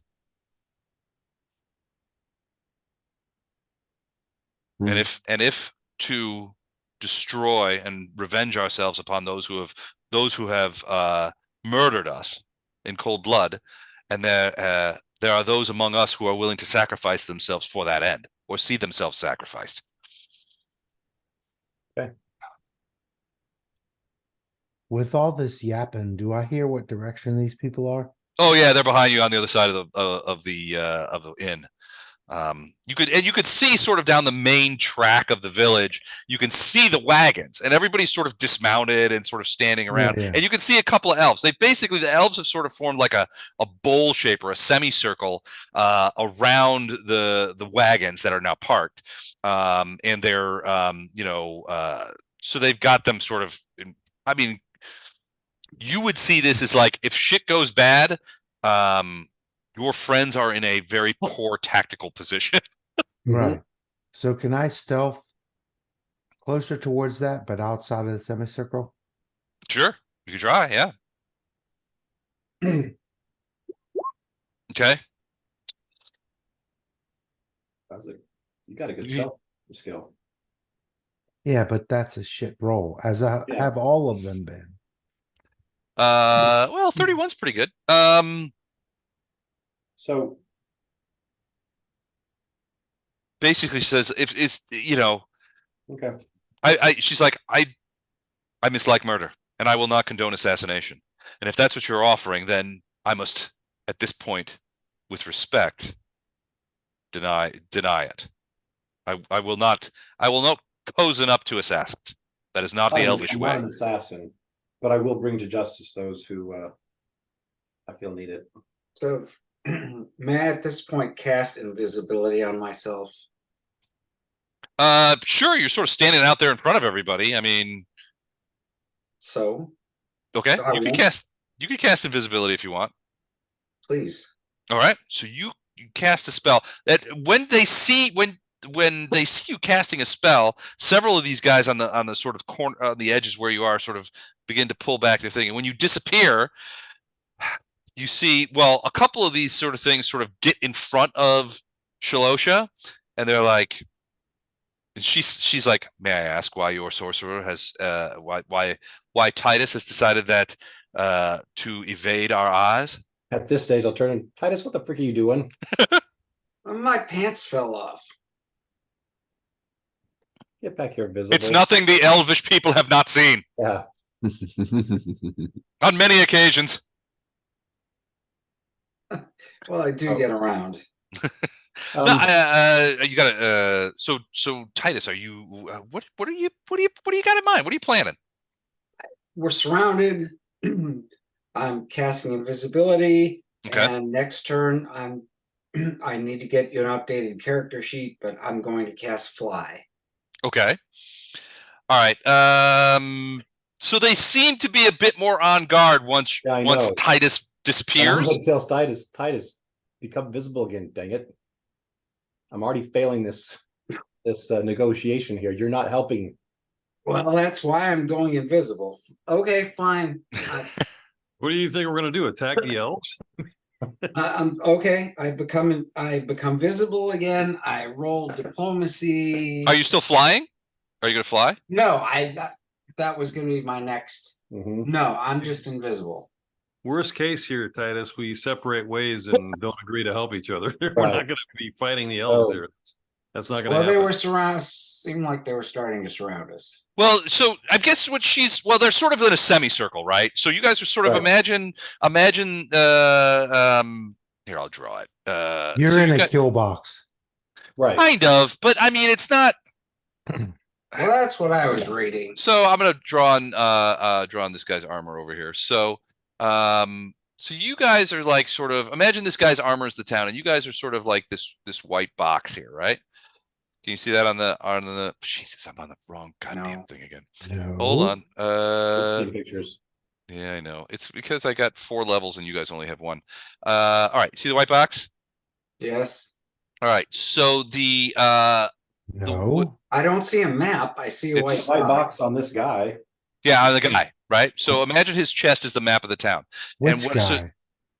The Ikuje elf right here. This guy. Yeah. I don't see shit. Oh, there we go. Okay. I can't see anything but the people, the Yeah, the elves. people, the guy up front on the left-hand side, Yeah, I see the little white white box on square his on his chest. chest. Yeah, but I can't see any. Yeah, I haven't done it Okay. yet. So I'm gonna make that a little easier to see. Hold on a second. Okay, can you see it now? Red box? Okay, red- Yeah. It's, Okay. So base or green, I guess green. Sorry, hold on a second. Oh, for fuck's sake. All right, so green box, that's you guys, and that's the 3 wagons. You guys are all dismounted. The elves are sort of in a Plus, we still see the elves. I know, I'm Yeah, drawing them he's on the drawing elves. on the elves. Oh, okay. So the elves It's are a sort of map set of up elves. like that. So you see the curve? Yeah. Yes. That red curve is like sort of how the elves have sort of and you guys are facing each other west to east. Okay. Okay, but that's kind of how they set up. They don't have you guys completely surrounded. They're just sort of like in a thing. But if things In were a to go firing bad, squad.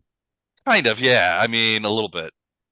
Yeah, if things were to go bad, they would immediately sort of be able to sort of throw stuff right at you. Right. Which I have no intention. Okay. So I'll pop back into the visible. I'll be visible again, and I will do a diplomacy. Okay. All right, 21. What do you say to her? So she's basically been talking to Arendar in front of you guys a lot, and she's been saying, "Look, I won't condone assassination. I mean, you claim that you're not allies with Fortbert. Laura Beck, the fact that you are friends with Laura Beck and friends with Balan tends to indicate that that's the case." But she goes, I know you guys had dinner with him a week and a half ago, a little more than a week and a half ago, and I know that that he offered you the chance to join his militia, and we don't know the outcome of that. So we plan, and she's basically put her cards on the table. She's like, we plan on going back to Seaquen in force and both subduing the town and getting revenge for our people. And you're saying we shouldn't do that. So Pretty much how forgive me for going invisible. I have a condition. I had to scratch myself. I wouldn't make a lady such as yourself do that. But I would like to say in our defense that in the words of Popeye, the sailor man, keep your friends close and your enemies even closer. And we need to know what Wartburg was doing, what he was capable of. Obviously, we have a mutual love for Wartburg, but we also seriously would like to discuss Seaquen. We have friends and people we care for there. All right. But we're not part of the attack on your people. What he said. There were people including Laura Beth, that were trying to stop it. Okay. All right. So she looks at you, and she basically says, all right, let's assume all that is true. What would you have us do? You're going into the mountains, correct? Correct. We're trying to save both of our butts here. Did you know that the huge army in those Heidi's mountains is trying to get through here?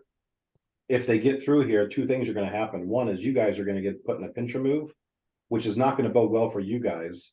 And then they're going to have a straight shot to us in Seaquen, which isn't going to bode well for us either. So this she finds very curious. She's like, what are you talking about? We're trying to keep that from happening. So we're on a mission, one, to save our own butts, but this saves your butts at the same time. So she seems confused, and Balan actually steps forward. He's like, and he's got a map case in his hand. He's like, Princess Shalosha, if you will allow me, I'll show you exactly what Arendir and Titus are mean by this. And he sort of like finds a little place, and he approaches her, and he pulls out those maps that he showed you guys. It shows where the troop movements are in the Elite Pass, and explains, in a summary version, why you guys are going into the mountains. She seems taken aback by this, and you get the impression, frankly, you don't even need a sense motive. I mean, the people around her are sort of muttering amongst themselves, and those who speak Elvish can hear them talking about like, this could crush us. This is that they seem quite alarmed by this possibility. Princess Shalosha is hiding it a little better, but it's obvious this is obviously news to her. So I say, we're on a mission to try and save both of our butts with this. But I wanted to stop and talk to you, so you guys didn't, while we're gone, decide that now is the time to go wipe out Seaquen and demolish half your army right before this other army comes over these mountains and destroys whatever's left of both of us. Well, she sort of smiles when you say that, and she's like, the fact that you are not in the city in Seaquen right now is a factor in our plans. So basically she intimates the idea that because you guys are not in Seaquen, that makes Seaquen a better target to them because they don't want to fight you guys. They know that you guys have done, you get the impression that they have a pretty good news line coming out of Seaquen, that they know what's going on there. They know you had dinner with Vortbert. They know other things as well. You're guessing that the woman you talked to is probably not the only spy. Right. Well, Princess already admitted that she's got more than one spy. Right. So it would have been known to her that you guys have left the city, and you guys made it clear that you were leaving the city anyway. You told her, right? So, but that would have been a fact. I mean, she admits that would have been a factor. You guys not being in the city is a bonus for them, right? Because it means that you guys won't. If think about it from her point of view, if you guys are allied with Vortbert, she knows that you guys are a fairly powerful group. She knows that you've been basically fighting your way since you left Gate Pass through the fire forest, up the swamp, killing and murdering as you go. You guys are a force to be reckoned with. And the idea that you guys are not in Seaquen is a bonus for the idea of attacking Seaquen rather than a detraction. Yeah. So basically, she's like, look, when we got the message that you guys were leaving the town, that accelerated our timeline. Right, which is what I'm trying to halt or move the other direction. We're trying to say both of our butts with this treaty with the dwarves. So I can't address what I really want to talk with you about as far as Vortbert being the main bad guy here. I can't address that right now because I'm trying to say both of our butts.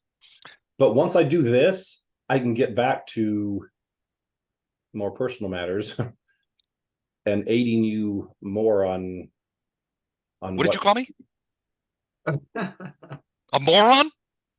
Well, yeah. No. Roll initiative. No.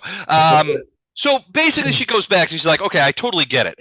And frankly, Balan showing her these plans, and you guys telling her, "Look, there's this big army on the other side of this mountain that's willing to come through here, and they're gonna trap you on the plains, and they're gonna destroy you we're going into the mountains to try and forestall that." It seems reasonably clear that they had no idea that was happening. Yeah. And it's sort of it's obviously changed the tenor of the discussion. You get the impression she still does not like the idea of suborning assassination, because that's really what you're talking about. It's like, look, let's finish this, then we'll go back to Seaquen and we'll assassinate Vortbert on your behalf. She doesn't like that. No. I've never called it. Well, I guess I might have said assassinate, but bring justice is what he'd say. What of his followers? And what of his followers? What of the men and women who attacked their own protectors and killed my people and sank our ships? So I'll tell her, you have to admit, they're still in the wrong for doing this, but your dad was awfully heavy-handed when he came and pretty much said, we're taking over the town. You have to admit, and I say, I know you're more of a diplomat than he is. You have to admit that was a little too strong of a message and basically helped ignite the fire that Vortbert used to cause this insurrection and cause this attack. It is true that I did not condone all elements of my father's plan. However, there was nothing in that plan that justified the murder and expulsion of the elves. No, it didn't. But I'm just saying, you have to admit that your father helped put this in motion. He didn't cause it. It doesn't excuse what Vortbert and his minions did. But if he would have come with more of a, hey, we're here to help, Vortbert wouldn't have so easily have said, hey, let's go murder a bunch of elves when you guys were just there to help. But what he capitalized on was that strong message that, hey, you guys just capitulate to us and then we'll take care of everything. That came across as a step better than what Sargava is going to offer. She sort of, you see that she's like about to speak, and then she sort of stops and she sighs and she's like, my father is a great warrior, and he is no diplomat and has never been one. He is the king, essentially, of all the elves of the plains and many of the forest. And he has been so for many decades. He is used to getting his way, and he can be abrupt. Right. I agree with you, but I've got the utmost respect for your father and everything he's done. I'm just pointing out that there's enough errors on both sides. I don't think we can't afford to keep making these mistakes that weaken our side and are not weakening the Sargavan side. We will lose if we don't, at least temporarily, put this squabble beside us, to the side, so we can concentrate on the real threat here that is this close to coming across that mountain and wiping us all out. And then it doesn't matter what issues we had with each other, because we're both going to be gone. And what are we to do? Obviously, this news changes things tactically significantly, but at the same time, what are we to do? Await Vortbert and his allies to move into the plains, killing and burning as they go? Because that is what they plan. I can't tell you what to do. All I can ask is, you see that we're here risking life and limb. Obviously, it's to help Seaquen, but also to help you. That should show you, at least show you our intent of goodwill towards you. We can't take care of multiple things at once. So we have to take care of this urgent issue right now, which is that army on the other side of the mountains. And then we will come back and take care of the other issue. All I'm asking is just don't rush Seaquen and make a bigger mess of an already messy situation. She nods. She says, all right, I will go to my father and explain to him the situation. Both the strategic situation with the Sargavan army on the other side of these mountains, and the situation in Seaquen as you describe it. And I will see what he will do. I cannot guarantee you that this will at all change his plans, but I will lobby on your behalf. That's all I can because ask. I believe that your aims are noble, and this information that you've given us is incredibly valuable.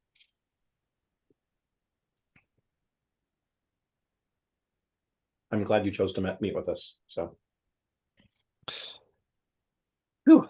Okay, All right. I was totally ready to kick their butts.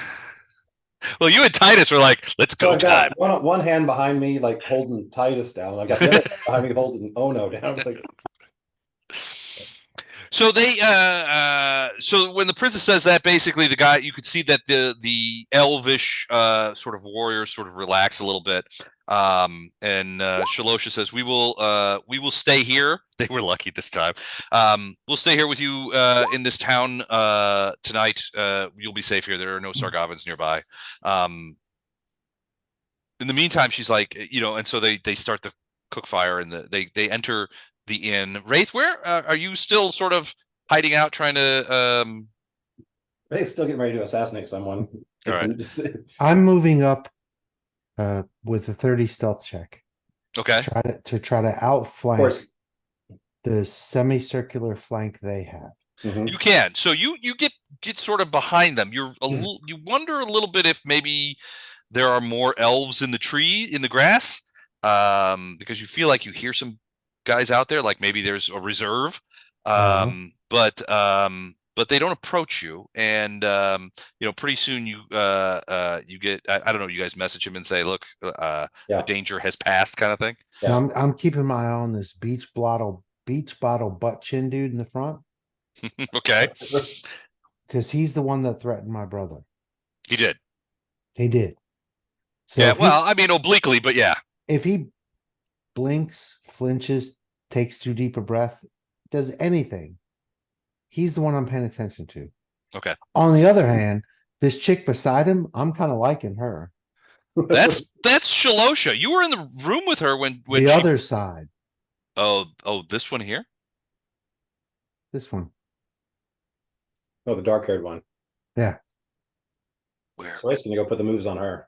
Oh, yeah. Right side? Oh, okay. Yeah, so I'm going, oh, she's nice. Well, yeah, so yeah, I mean, it's attention, obviously pay attention. Kill the blonde guy. No, she's cute. Why do every one of the elves have butt chins? You'll have to ask Bing AI that. They don't all have that. Look again. Do they all? No, I guess. The Yeah, guys a with lot the of beards. them. Yeah, the A lot of them bearded- have cleft chins. Yeah, they do. All right. Well, anyway, it doesn't. It becomes far less antagonistic, and everybody sort of meanders over to the inn, which they open up, and a couple of the elves get a fire started, and they pull out food and that kind of stuff, and there is wine. They're like, we'll stay here tonight. We will be safe. We have outriders in the fields. Hey, Les, I was caught up in trying to restore my character sheet. Okay. Was there talk about the two halflings? Well, no, not yet. Other than they at first, the one guy asked if they were your slaves or captives. Right. Well, I caught that. But so, I mean, Poe definitely, if nobody else brought it up, he's going to try to figure out if they are aware of this town, if they know who raided it, if they're aware of the fact that it's been decimated. Oh, they left. They didn't raid it. They left. Well, this town is Cookham. This town they left, but yeah, the town where the halflings are from.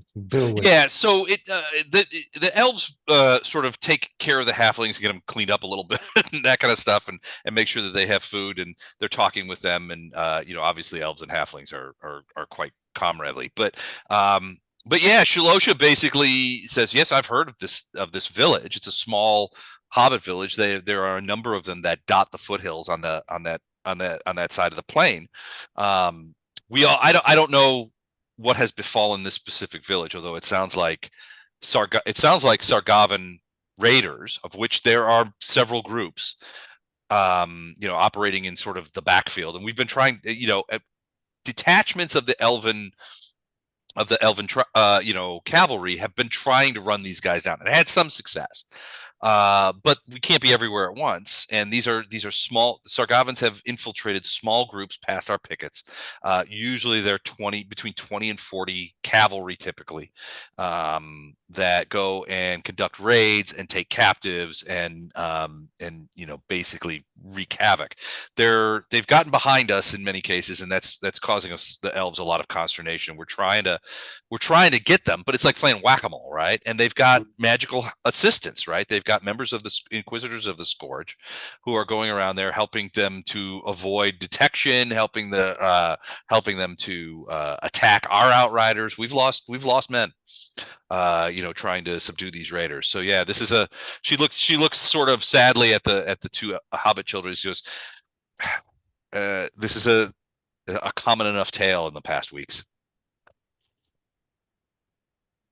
But she knew of the village. She didn't know what had befallen it. She's been in the west, near the lines. She's been she'll tell you that she's been largely dealing with river attacks against the Sargavans in those river valleys.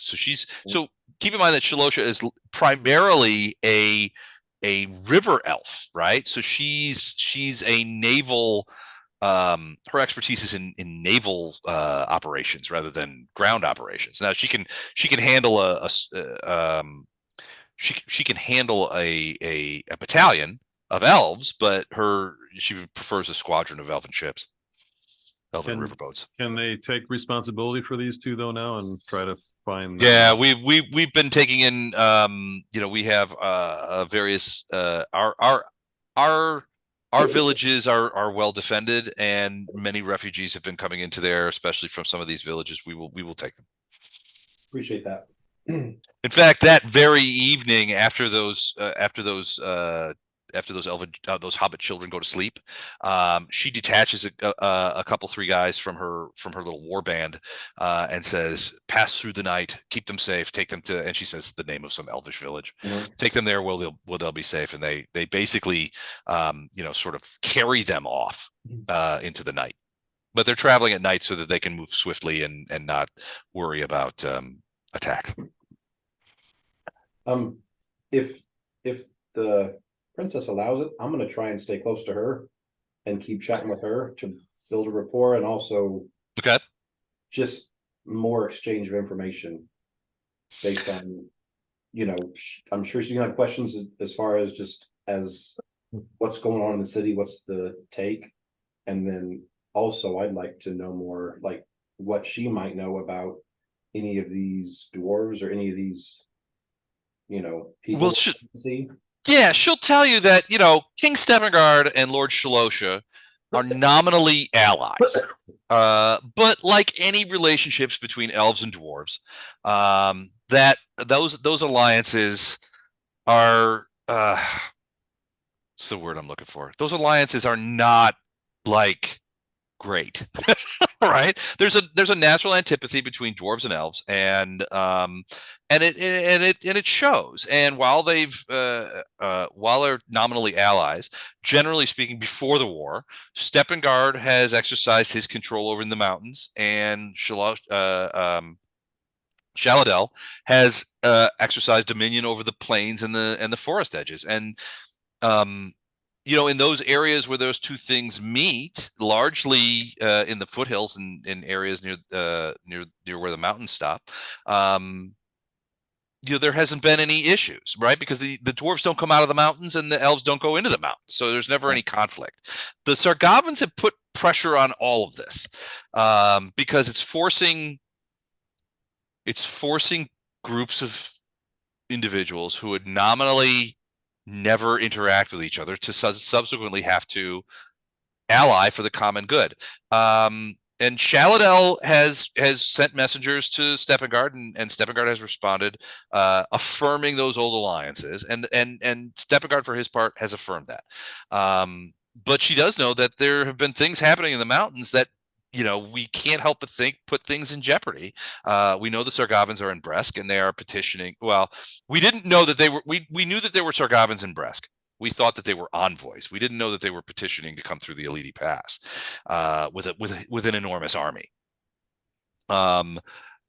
We knew of King Steppengard's wife being killed as well, but what she'll tell you, what you didn't know, and Balan's eyes, his eyebrows raised just about off of his head, is that, well, Steppengard has many children, upwards of 20.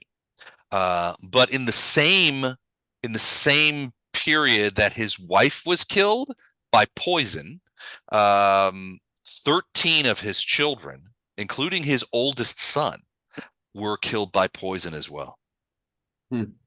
Now Steppengard sees enemies on every doorstep, and he's growing, increasingly paranoid. And she believes, she goes, I have no evidence that this is the case, but I believe that the Sargavans have been telling King Steppengard that it was my father and his allies that did this to him in an attempt to destabilize the mountains and somehow take them over, which is ridiculous. We are elves of the plains and the wood. We have no business being in the mountains, and we have no desire to go into the mountains. But the Sargavans are pouring ill wisdom into King Steppengard's ear, and there's none of our people are there to stop it. So does she think that the Sargavans had something to do with the poisoning, or does she think they're just capitalizing on whoever did this to make them look bad? I don't know. I wouldn't put it past the Sargavans to do something like this. They are murderers of note. And they've tried similar things like poisoning river water and poisoning springs in the West to drive our people off. So they're certainly not anathema to the use of poison. But I have no concrete evidence other than rank speculation and hearsay as to who may have done this. We do know that 13 of King Steppengard's children died of poison on the same night, the same period that his wife was killed, and she died by poison as well. Wow. Okay. Well, okay. It has upended King Steppengard psychologically, as you can imagine. That's what we've been hearing. So not only is he worried about himself, although that is less so because, for all his faults, Steppengard was once, and to a certain extent still is, a great warrior. And he's not a coward by any stretch of the imagination. So it's doubtful that he fears his own death greatly. But that his lineage may die out, the attack on his children, that would trouble him. He is very concerned about his lineage and his descendants, and that they would continue. We don't. The elves don't. At least I don't. Maybe my father has more information on that, but I don't. I've been in the field. That information would be helpful if you can somehow, if you find out something, if you can get it to us. If you guys are going into the mountains, it would be difficult. I can leave messages here. And she sort of smiles and she goes over to behind the bar, and you see her sort of underneath the bar, kind of wiggling something, and she pulls something out, and there's like a big case, like almost like a big fat scroll case made out of wood. And a little bit of elvish Velcro on the top. And she basically says, if I come into more information, I will place the information in that tube underneath the bar. And she shows you how it's like sort of, there's a couple of loops that it's attached in, but completely invisible. Even if you're standing behind the bar, you wouldn't see it unless you knew it was there. Wow. Okay. Because it's sort of up and in, and sort of, hidden very craftily underneath the bar. She goes, if I come into any information that might be of use to you, I will leave it here for you. And you do the same. And periodically I will send messengers to come check this. Okay. So other than that, the night passes tranquilly, right? Elvish wine is good wine, and their food is excellent, certainly better than rations. Balan is regaling the Elvish warriors with tales of his own daring do. Oh, back in my day, I used to do this, and he's a great storyteller. And certainly a very convivial person around. You can't help but like the guy. He's got a wealth of stories. He's very entertaining. He obviously enjoys a good meal and a glass of wine, and it never lets a war get in the way of having a good time. So even at some point, even Princess Shalosha sort of claps him on the back and laughs at his tales. Things grow pretty convivial, and you all get the impression that whatever misgivings Shalosha and her people had before about you personally, those seem to have been dispensed with. And then she's like, I will send my men to guard both your horses and this building. I will obviously I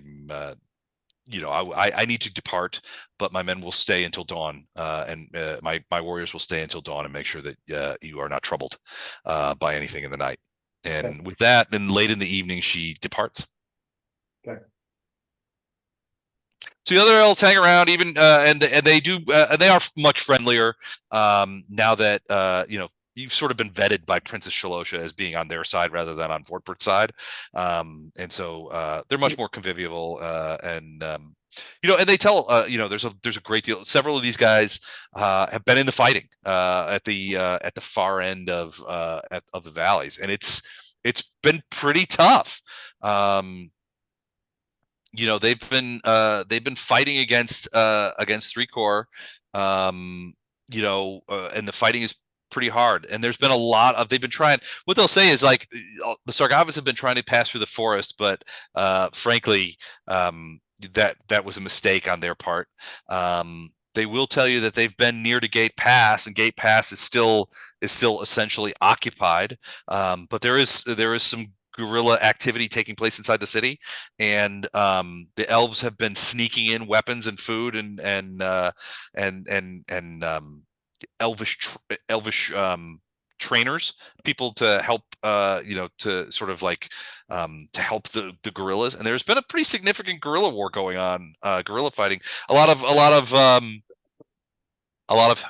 hit and run type attacks and things like that. It's driving the Sargavans nuts. The problem is that they can't catch the guerrillas, so they punish the people, which is not great. But the elves are trying to help any way they can, and they do have some secret ways into Gate Pass that they're helping people out.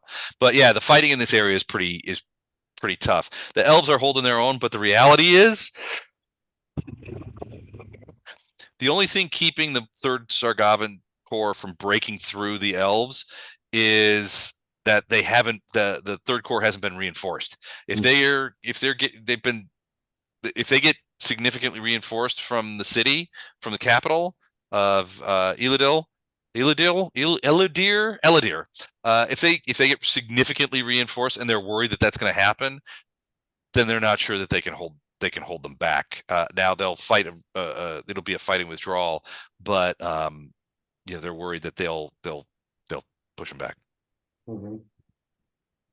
Which is another reason they shouldn't be concentrating on trying to attack Seaquen at the same time. Well, the problem is they've got units scattered all over this whole area, right? So this whole area is being sort of here, and I'll show you what I mean. This entire sort of region, and I'm going to do it in purple here. Hold on. This entire region is being sort of patrolled by elves. Can you see that purple zone? Yep. So that entire region is being patrolled by elvish war bands, and usually they're in groups of 50 to 80, but sometimes they're even smaller. And you'll see a company-sized war band break off into sort of squadrons. The problem is it's like playing whack-a-mole, right? Every time a village is burnt, every time a thing is, they're always a day late. They've caught some of them, but the Sargavans have been able to infiltrate a lot of raiding parties. They're small, they're fast, and they frankly they move from place to place, and it's hard to keep track of them. And there's a lot of them. The ones we find, we destroy, but for every one we destroy, there are 3 others moving around that we just simply don't know where they are. That's likely what happened to those children's village. Is a Sargavan raiding party found the village, and destroyed it. Now the problem is the Sargavans are natural slavers, as Chalaxians are, but historically they've never taken slaves from the hinterlands. Slaves exist in Eladir, but outside of the capital of Sargava, typically there's no slaving involved. And generally speaking, prior to the war, the Sargavans were sort of willing to adhere to that sort of unspoken rule that, like, while the Chalaxians, while the Sargavans were slaveholders, they kept it on the down low, and they did not either bring their slaves out of the capital or take slaves from the hinterlands, from the Mwangi especially. But now that the thing is, we're not sure if they're taking slaves. The warriors you talk to were like, the idea that they're taking captives this far away from their forces seems a bit short-sighted, because how are they going to get them back across the lines? Right. But according to those children, they said that the children, when you guys were talking to them, the Hobbit children said that they had seen that the humans on horses tied up hobbits in a line and were taking them away. So they were obviously captives. Whether or not they survived long enough to get across the border and become slaves, I don't know. Right. Maybe they're using them for bargaining chips. Maybe they're using them for labor. It could be anything. Well, but it seems unlikely that they're going to try and take Hobbit captives 200 miles through dangerous elvish territory, past an active battle line, into Sargavan territory so that they can sell them. That seems remote. Yeah. Okay. So I guess the rest of the night goes without a hitch. Without a hitch, yeah. The elves stand guard, and every once in a while, over the course of the evening, various elves will switch off and that kind of thing. But yeah, dawn materializes the next morning, and the elves, sort of bid their goodbyes, and they disappear back into the grasslands. Okay. They've left you some extra food and some elvish wine to take with you into things, something for which Balan is extremely grateful and thanks them a great deal. And then basically Balan is like, all right, well, we should move on. We're still going to see the Duke, yes? Not going to Brest yet? I don't think our plans have changed. We've got a little bit more information, but all right, we're still going with the original plan. We'll go to see the Duke, and then once we've ascertained that his alliances with Seaquen still hold, and that he has no desire to see the Alidi Gap filled with Sargavans, we will come back through here, check to see if there's any messages, and then we'll head for Brest. Okay, deal. All right.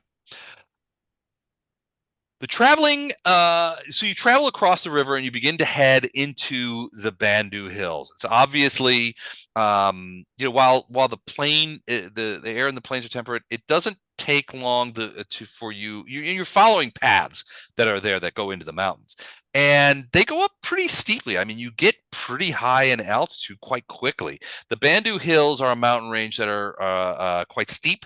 And quite jagged. They're difficult to cross, and the air grows quite chill as you move over there.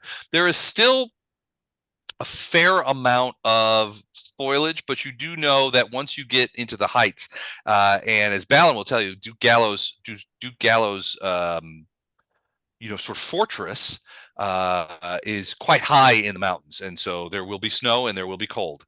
But right now there's still plenty of foliage. As you guys are moving along the road, you're not quite moved into the mountains yet. It's about here or so. That you guys get up there. You guys are still in the lowlands, certainly higher up, certainly in the hills, but in the lowlands as well. You hear, before anything, as you guys are moving along, sort of clopping along, you hear the sounds of shouting, and one high scream in the distance, and men shouting, probably 100 yards down the road. You can't see what's going on there yet, but you definitely can hear it. It's loud, and there's something happening. Okay, we rush that direction. You're all the wagons and everything. You just kind of like cricking through there. If we can put the other ones on horses, I'd rather not split the party. But we're going to try and get there as quick as we can. You have enough horses. We disconnect them from the wagons. You have extra ones. The wagon horses are wagon only, but you have extra horses that you're sort of tied up. If you're on the wagon, your horse is tied up behind there and that kind of stuff. So yeah, those you are riding wagons, just jump on your horse and we're all gonna rush that direction so we all get there quickly. Okay, as you guys do, and I'm not going to put your horses in. I'm just going to put you guys on the screen here. You guys get relatively close, and you turn a little corner, and you can see about 50 yards away. 50, maybe 40 yards. There is a wagon, a single wagon, sort of parked in the middle of the road. Around that wagon are several horsemen wearing uniforms that you don't recognize. They seem to be they seem to be humans. There's also at least one dwarf on horseback, more of a pony.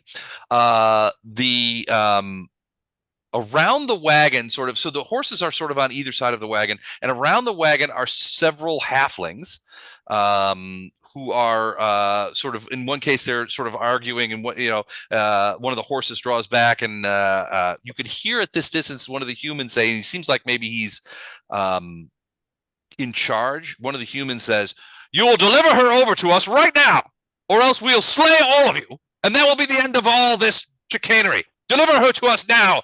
Out!" And he yells out, "Back off! Back off! I know you're in that wagon. Come out and surrender yourself to us, and none of your friends shall be harmed." And you can see there's like standing next to the horses, tiny. You can see a couple of hobbits, and they've got poignards out, and they're like, "She's asked us for safe. She shan't go with you. We know that you mean to take her back and murder her. That's what we won't deliver her unto you. Never." There seems to be, and it seems to be growing pretty close to fisticuffs as you guys move over to the new map.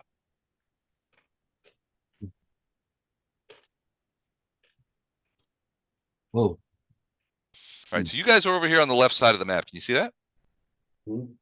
Okay.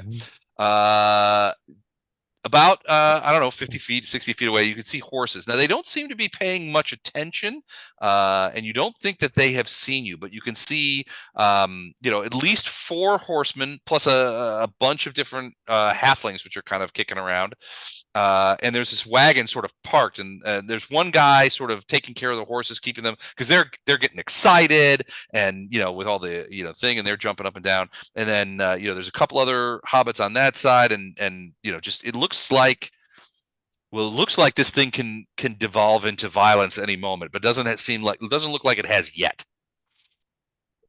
But there's definitely an argument going on. The horsemen seem to be asking for Beckoff. Deliver us Beckoff, and we will take her to the king. And the halflings are like, she has no reason to see the king. She's not involved in anything that you think she is, and we won't deliver her unto you just to be murdered by your men. That kind of thing. He's like, if you don't, we will strike you down and take her ourselves. You will not. And there's a lot of thing going on. Exactly. Why would anything? That's crazy. All right. While that's happening, I gotta pee. I'll be right back. So, are these guys the local constabulary? These guys are the ones that are antagonizing, right? Up here. Right, but if they're saying they're taking someone to a keek or whatever, is that the local law enforcement? I'm all for helping the underdog, but if these men belong to the guy we're getting ready to go see, who is already on our side, I don't really want to slaughter his men. Are these guys back here also antagonists? I think yeah, there's 3 back here, but I think they're on the same side as these 2 right here. So I think everything that's on a horse is one side, and then all the individuals are on the hobbit side. Man,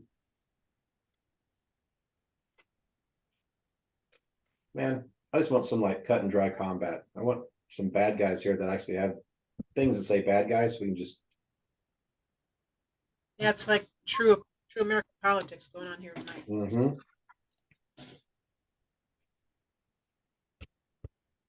All right, so go ahead. So there's the 5 horsemen. They look like law enforcement, maybe? Well, they're dressed in livery. Now, you don't recognize the uniforms, but they are bearing, they are dressed alike. And is it the same livery as the guy that we're going to see? You don't know. I mean, that would be a Balan question. He's back with the wagons. It's possible. They you hear them talking about that they're going to deliver us this Beckoff, and no harm will come to you. But if you don't deliver her up, we will be forced to get her ourselves. And there's an implied violence there. Does anybody have knowledge local or knowledge nobility? I do. Well, I have it. I don't have any. I've got knowledge local. That might help. Try that.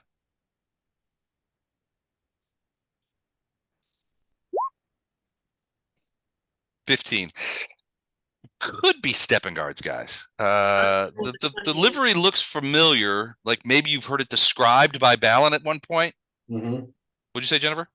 Bondrum rolled a 28. 28. Oh, is that knowledge local? Uh-huh. It's definitely stepping guard livery. These are stepping guards, guys. And it's 3 humans and 1 dwarf on a pony. But one of the humans seems to be in charge. So we can't attack these guys. Well, so this guy here is the one that's making all the noise. He's the one that's asking for here. I'll highlight him here as with a purple. See that with the purple square circle. That guy right And there. these 2 guys, the dwarvish one is over here, and I'm gonna note him with a brown circle. Does anybody else have knowledge nobility? No, you're not. Yeah, you're pretty sure, Jennifer. I mean, Vondrum is pretty sure that is King Steppengard's livery. Well, I'm actually curious to know what the name Beckrum, whatever that is. Beckoff? Never heard of it.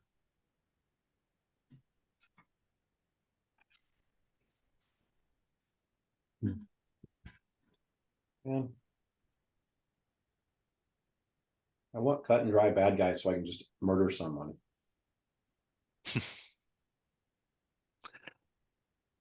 Well, it's getting close. I mean, you could see that these guys are escalating. They're like, "Deliver her up now. We know she's in the wagon. We know that that we need to. She needs to come back. The king requests her. She's committed crimes within Bresk and needs to face the judgment." And the hobbits are like, "She's committed no crime. What are you talking about? These are all lies." So they've got delivery of the dwarven king, right? Not the duke where we're at, right? Correct. Yeah. So, and it looks like this wagon was heading in the opposite direction from what you were coming. So maybe, and these may be halfling merchants, but they are coming from the direction not of Duke Gallo, but of the other road towards Bresk. So it's possible these guys have come out of Bresk and are getting ready to go in to somewhere else. It could be that they're merchants, but they're certainly standing their ground. Mm-hmm.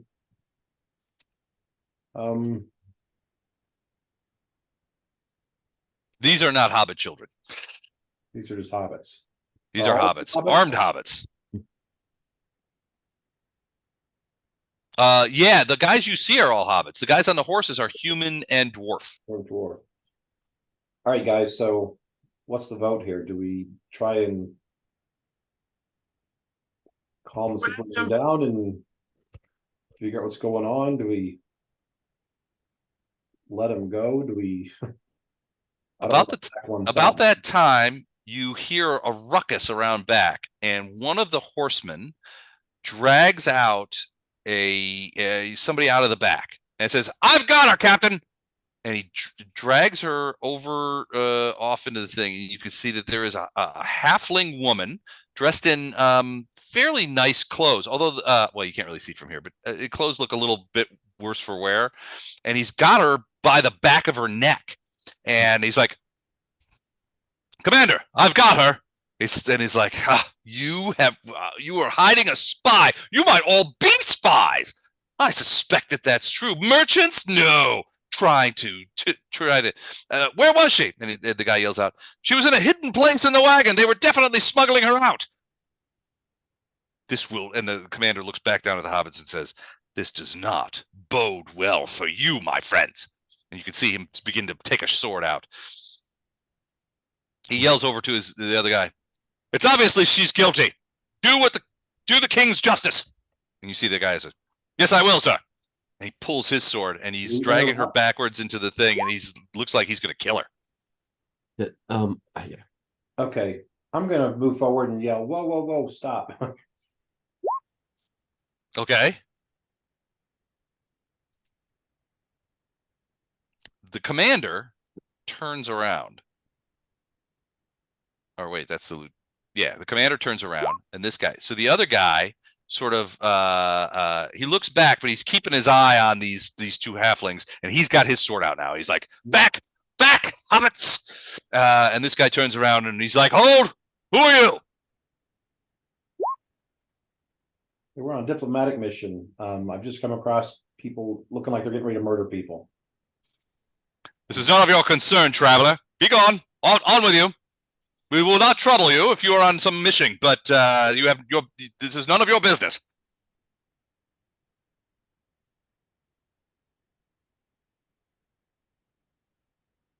Jenna, you're muted if you're talking.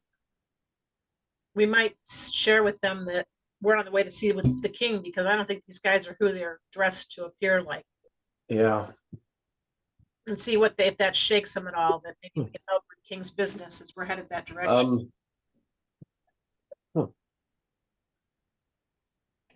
Anyone else want to step in before I muddy the waters? I have no diplomacy skills or kind of negatives.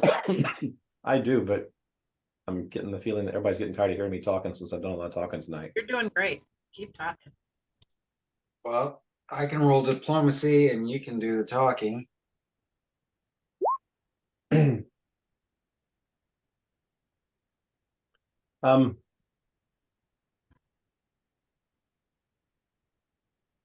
So actually, why don't you? Is that your diplomacy roll? Yep. Damn, dude. So yeah, you're doing the talking. I spaced out. I'm not sure what I should say. So speak for me, All right, please. I'm gonna. Um, Listen to my friend Arendar. He knows Yes, from what he he knows. speaks. he knows what Heed his words well, for mine are not good enough for today. I'm sorry. If you disagree with what he says, it wasn't me. Yeah, it wasn't me. I'm gonna say I couldn't help but hear that these people are being taken. Spies, indeed. Spies from the city of Bresk. They have taken. They have been smuggling one of their kinsmen out of the city to avoid the king's justice. Look, do me a favor. Use your roll, anything, and you'll find out we are who we are. We are who we say we are. Our aim is golden. It is true. We're not against you. You're not against us. That's true. We have no quarrel with you. We are here only to capture some spies and put them to the king's justice. King Steppengard has ordered us to capture this spy and assassin and deliver unto her the justice that she so richly deserves. Well, then if you heeded and understood what I said, you would understand that you should trust us in our motives and what we're doing and leave it be for now. We will speak to the king, we will speak to whomever, but let us pass unmolested as is. Of course, we have no quarrel with you. We will let you pass. But if you deign to interfere in this, then I shall be forced to thrash you. Well, we are on our way to visit the king. So if you're going to take this person back, might we, there's safety in numbers. Might we go with you and taking her back to the king? He sort of looks backwards. He's like, although it is none of your business, a 35 diplomacy roll is quite good. And therefore, I must tell you that it was our orders originally to take her back to Bresk, to face the Inquisition there. However, finding her as we have in a hidden compartment in this merchant's wagon tells us everything we need to know about her guilt or innocence. You might be envoys, although I have never heard of you.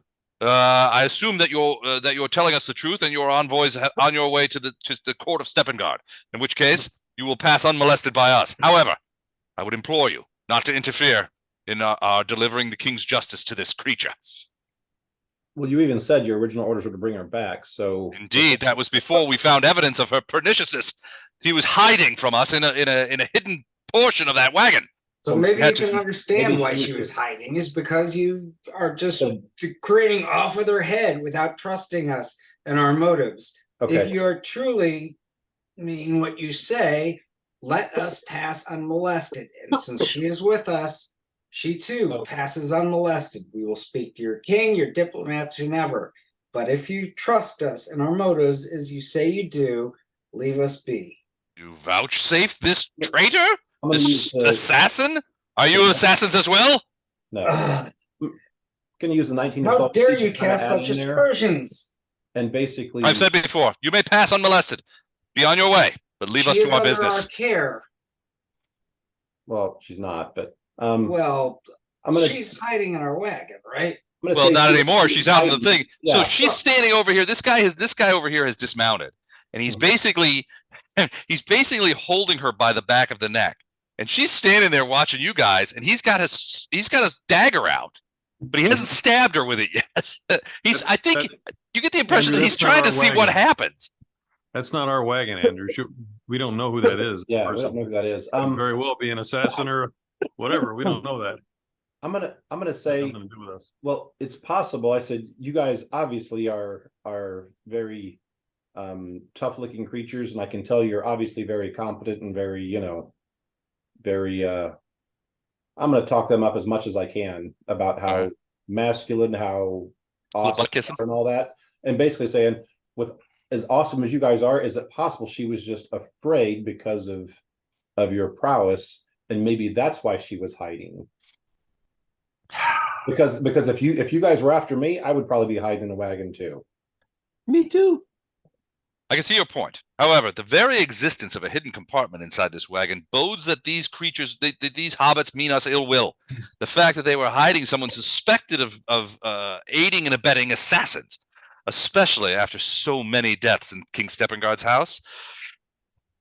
Yes, we've heard about those. We're actually we're hoping to go there and help with that. This can only be indicative of these creatures' guilt, and because of that, I would ask that we you must wait dispense for judgment by your king.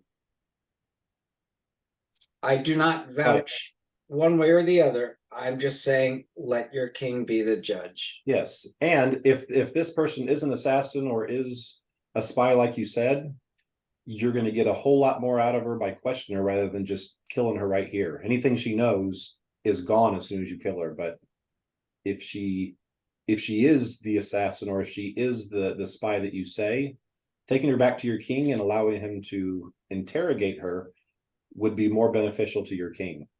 What Aragon said. I mean, Arendar. Whoever I am. Yeah, whoever, that guy. All right, hold on 1 second. I got a 19 diplomacy. He looks like he's beginning to waver. And as he steps around, you guys see. All right, he's starting to waver and maybe sort of thinking about that 35 diplomacy roll and how tough that is. And maybe he's on the brink. At which point, Arendar, you can see where the guy is standing. You see that woman, the Burkhoff woman, out of her sleeve of her thing. You see her pull a small knife, and she twists and sort of stabs backward to try and hit the guy who's holding her. She twists out of his grasp, stabs backward. The knife bounces off his breastplate, and she begins running into the woods. Serious. If we can quell these bad guys and catch her, You hear. No, I think he's the bad guy now. At this point, two other hobbits. He stands back, and the horse is like, he's sort of like, whoa, that she tried to stab. The two other hobbits are like, Hethel, no! And you see them begin to sort of run into. They are running sort of into the woods after her. No, run not! We are innocent. These two guys. This guy's still holding the horses. These two guys are like, oh, sons of bitches. And so this guy sort of whirls around, and he's like, men, after her. And he leaps his horse into the woods and begins moving this way. Let's roll for initiative, just to keep things ornery. Well, all right. Let's see. Oh no. Do you have the thing up yet? No, not yet. Hold on a second.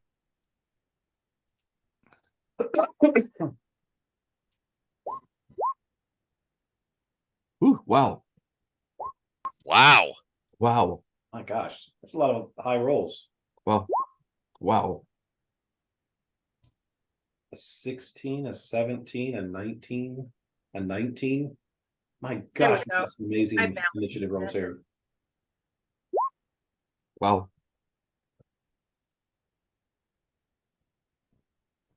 All right, that's for the horsemen. This is going to be for the hobbits. Okay. Wouldn't it be to our advantage to catch her and bring her to the king ourselves, as we would like to show that we support him? But so I was kind of giving her the benefit of the doubt until she tried to stab him. Now at this stage, and we can learn more about her ourselves if we bring her in. This stage, I'm about ready to tell Ray, take your legs out. I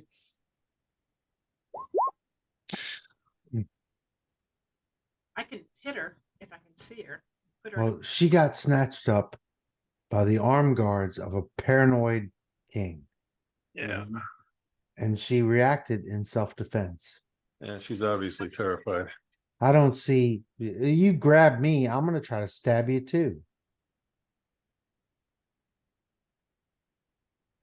Well, as we all know, hobbits are a very stabby people. I almost tried to long distance throat punch that elf that pissed me off. Mhm. All right. So everything is sort of happening at once. So the woman tried to stab the guy who was gonna, well, frankly, it looked like it was about to be a summary execution out here in the woods, and she tried to stab him, missed, and ran off into the woods. Other two hobbits are like, "No, Hethel, no," and are running after her. They do not seem to be attacking the horsemen. The horsemen are all sort of whirling to follow. The woman, this Hethel Burkhoff, who is truckling out into the woods, and they seem to be doing that. Whereas you're not sure what these guys are doing, and whoever is on the north side of the road, give me a perception check. So if you're in the road, then don't do it.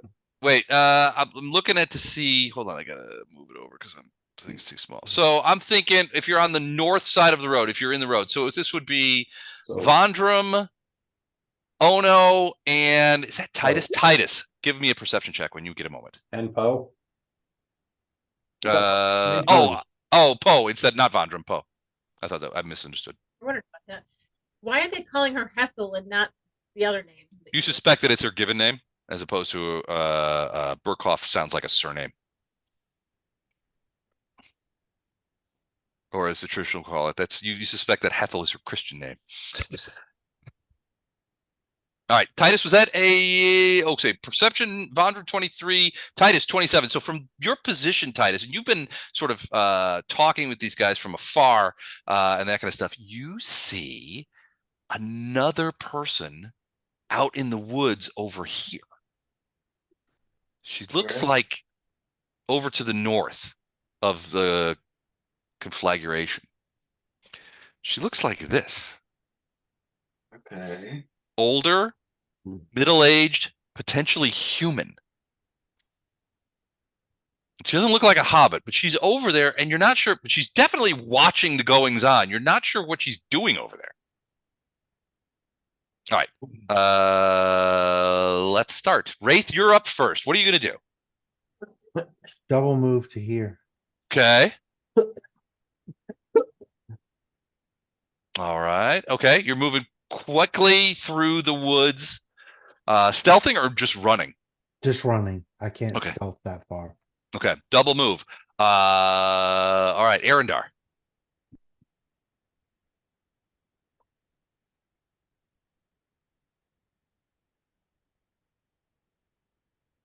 I really don't like this new interface. What do you mean? I'm trying to measure and it pops up this window that won't go away. Oh, yeah. I don't like that either. It's like, dude, I just clicked the button. Should be able to let me. Yeah, it's a pain. So I can make it to there. So double move to right there. All right. So you're running into the woods as well. Mm-hmm. All right. She is looking backward at the horseman. Can't let my brother have all the fun. And running this way. 1, 2, 3, 4, 5, 6. She gets to this little clearing here and she turns around and she sees you guys and she's like, and she freezes and she has this little knife out in front of her and she's like, leave me be. They're going to kill me. Titus, what do you do? Just first of all, is mage armor and messaging still in effect? Probably not messaging, but mage armor you would have put on first thing in the morning. So, and you guys have only been on the road for a couple hours. So, okay. So, I don't. Well, that's on. Oh no, the mage armor. Okay. I'm gonna cast invisibility on myself. Okay. You become invisible. Let me see if I can find an invisible token for you. One moment. Bet I got one somewhere. A sec. We'll see. There we go. Okay. Sorry, I did not expect that. So it'll take me just a sec to get you sorted here.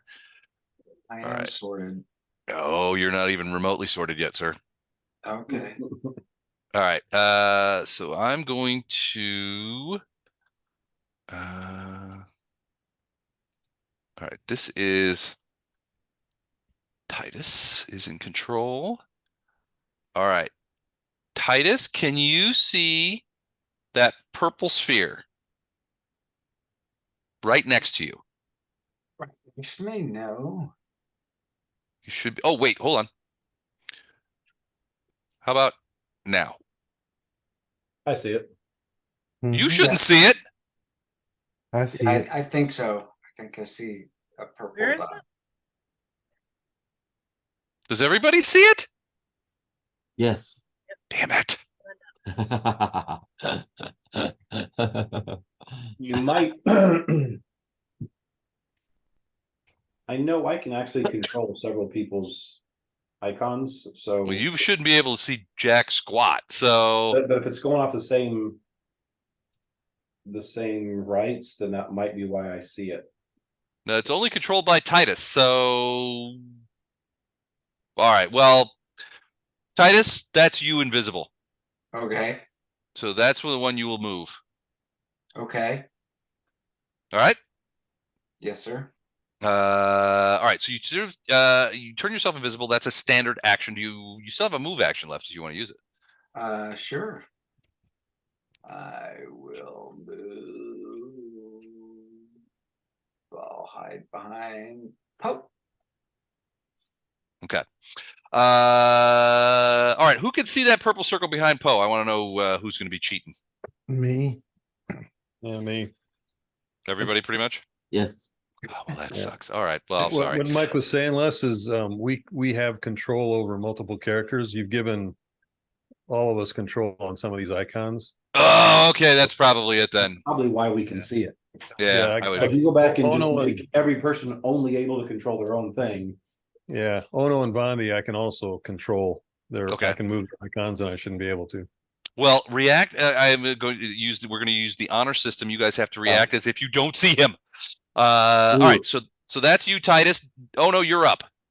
Yes, sir. All right. All right. So hold on. I'm not really actually sure whom I'm trying to punch here. Well, you don't like bullies, and you feel like there's. Stop hitting yourself. Stop hitting yourself. All right. Well, I'm sorry. The old lady up in the north, she's so far out of place. She's got to be some evil mastermind. I'd just go attack her. You know. Well. Wait a second. So, Titus is the only one who knows she's there. He's the only one who saw her. Oh, okay. I don't see her. I'm way over on the west. I'm sorry, would side I of have the said map. something to Vondram and Ono, or is that too late? No, you can do it. Yeah, if you want to retcon it a little bit, Yeah, would I you have mean, said but something yeah, like I was there's some standing crazy next to there's a him. woman in the woods? Yeah, I would assume that I mutter out loud, "There's a strange lady in the woods."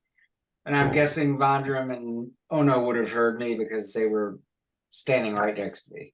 They would have, yes, correct. Okay. So, Ono, you would Titus would have told you there's a woman in the woods, maybe pointed before he became invisible. Right. But you don't see her. No clue. Okay. I'm way over on the west side of the map. Yep. I'm gonna start to run toward here, toward the east. All right, what's your speed? 40, sir. Okay, so if you do 2 moves, that's 80, that's 16 squares. How far do I get? Let's see. About here. You know, Yeah. please move me there. Okay. You want me to move you there? Please, sir. Right, it's right there. Great. And I'm gonna run forward, looking really vengeful, enraged, real tough. All right, so you're heading towards this guy is like a lieutenant. He seemed like he was the second in command. He's watching these two guys, these two hobbits, who are still. So you could see that one of those hobbits is trying to grab the harness of his horse, of the guy's horse, the human's horse. The other one has a knife out.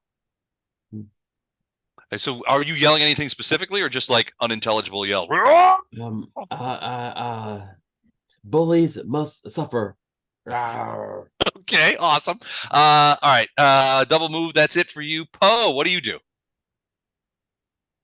I guess I'm gonna follow Crazy Boy. These are 10-foot squares or 5-foot squares? Fives.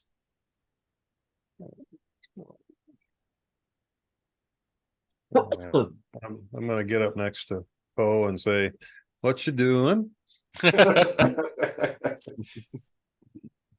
Okay. That a double move for you? Yep.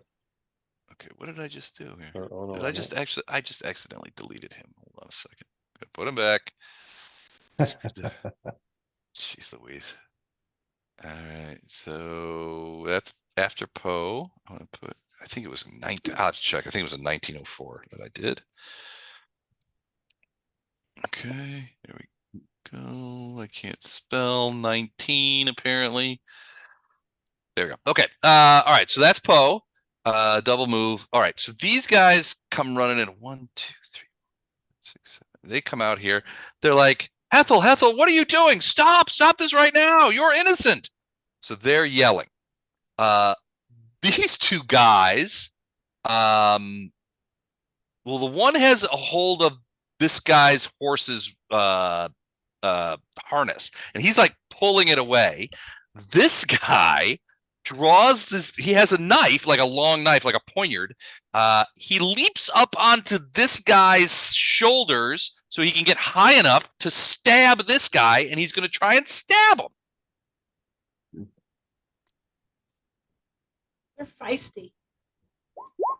And he misses, but the guy's like, "Whoa, what are you doing?" And he's got like, so you can see that these guys are sort of like, even this guy, so the guy holding the horse's reins seems surprised that now he's got his buddy on him. He jumps up, tries to stab him, leaps off, and he's over here. And it looks like his next strike is going to be at the horse. That he's going to try and maybe kill the horse. All right. Those are them. This guy, these guys, those are the horsemen. So, all right. So the commander comes over here and he's like, he looks like he's going to strike her down as he rides past and the sword swings. And she ducks out of the way and he rides past and looking to the wheel around. These guys yell, "No!" These guys, they're going to run this way. This guy who she tried to stab is going to come down this way, and he's following through here and comes up around here, and he's stopping and dismounting. These guys run over here, and this guy comes up behind the thing and turns towards there. He's the dwarf. He's trying to figure out what the hell's going on. This guy pulls his sword and tries to strike the hobbit that tried to stab him. Jesus, okay. Stabbing himself. And he does. He fumbles.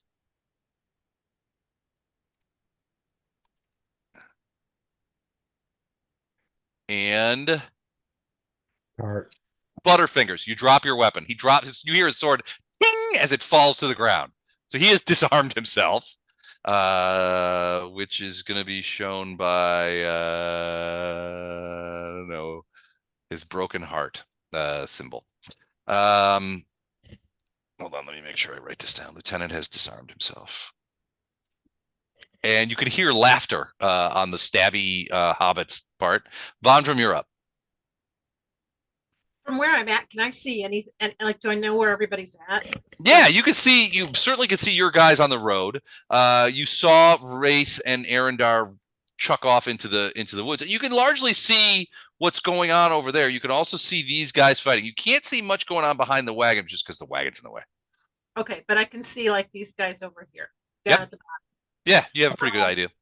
I'm going to assume that Arendar and Wraith are going to take care of that guy on the horse, and I'm going to put pit underneath the guy to the southeast. So the guy that was holding her was going to summary execution her? This one, yeah, the one that got stabbed and pissed off and came out. Are you close enough? What's the range on that pit? 170. 170. All right, yeah, he's close enough. All right, so you're gonna put a pit under him. And the horse, I'm gonna make it 15 foot deep because I don't really want to hurt the horse. Okay.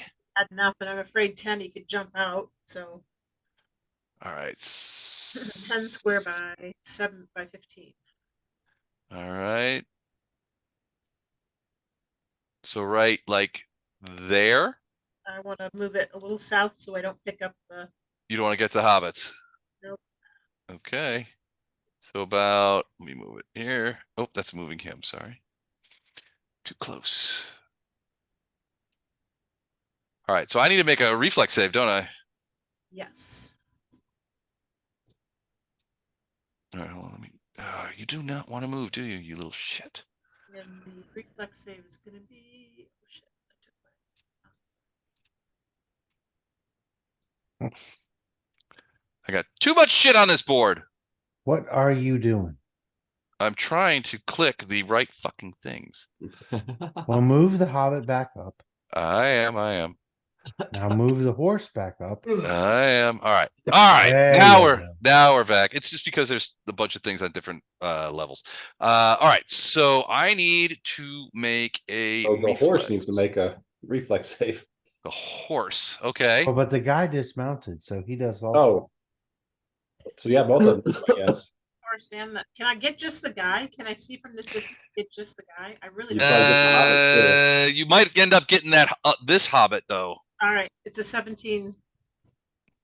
It's 17. All right. Okay. So let me do the guy first. Josh, you get my message? Yep. Okay. Just 5. Okay. Since you've been So ignoring IMs all night. all right. This is for the horse. Yay. Nice. And this is for the guy. Yay. All right, the horse leaps away, and the dwarf is like, whoa, whoa, whoa, and falls into the pit with a smack. Does he take damage? Regular falling damage. Regular falling damage. So how So how for a 15 foot depth. Well, since I can't say that. I did it at Is it- 15 foot in case I hurt the horse. So Is it a 15 foot D6 for every 10 foot? Mm-hmm. So for 15, it would be a D6, full D6, and then a half D6. So go ahead and roll that damage. So just roll a d6 twice. Mm-hmm. Yeah.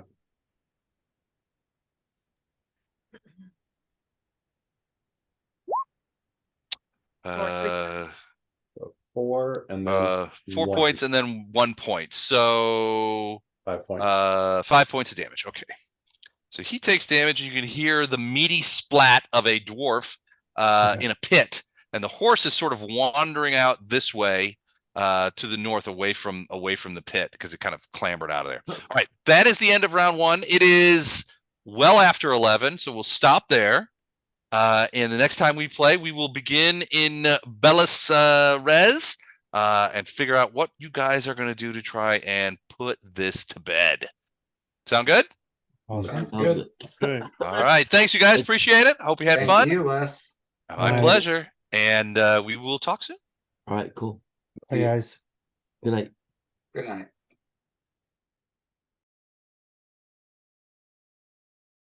Night, Jennifer. Night.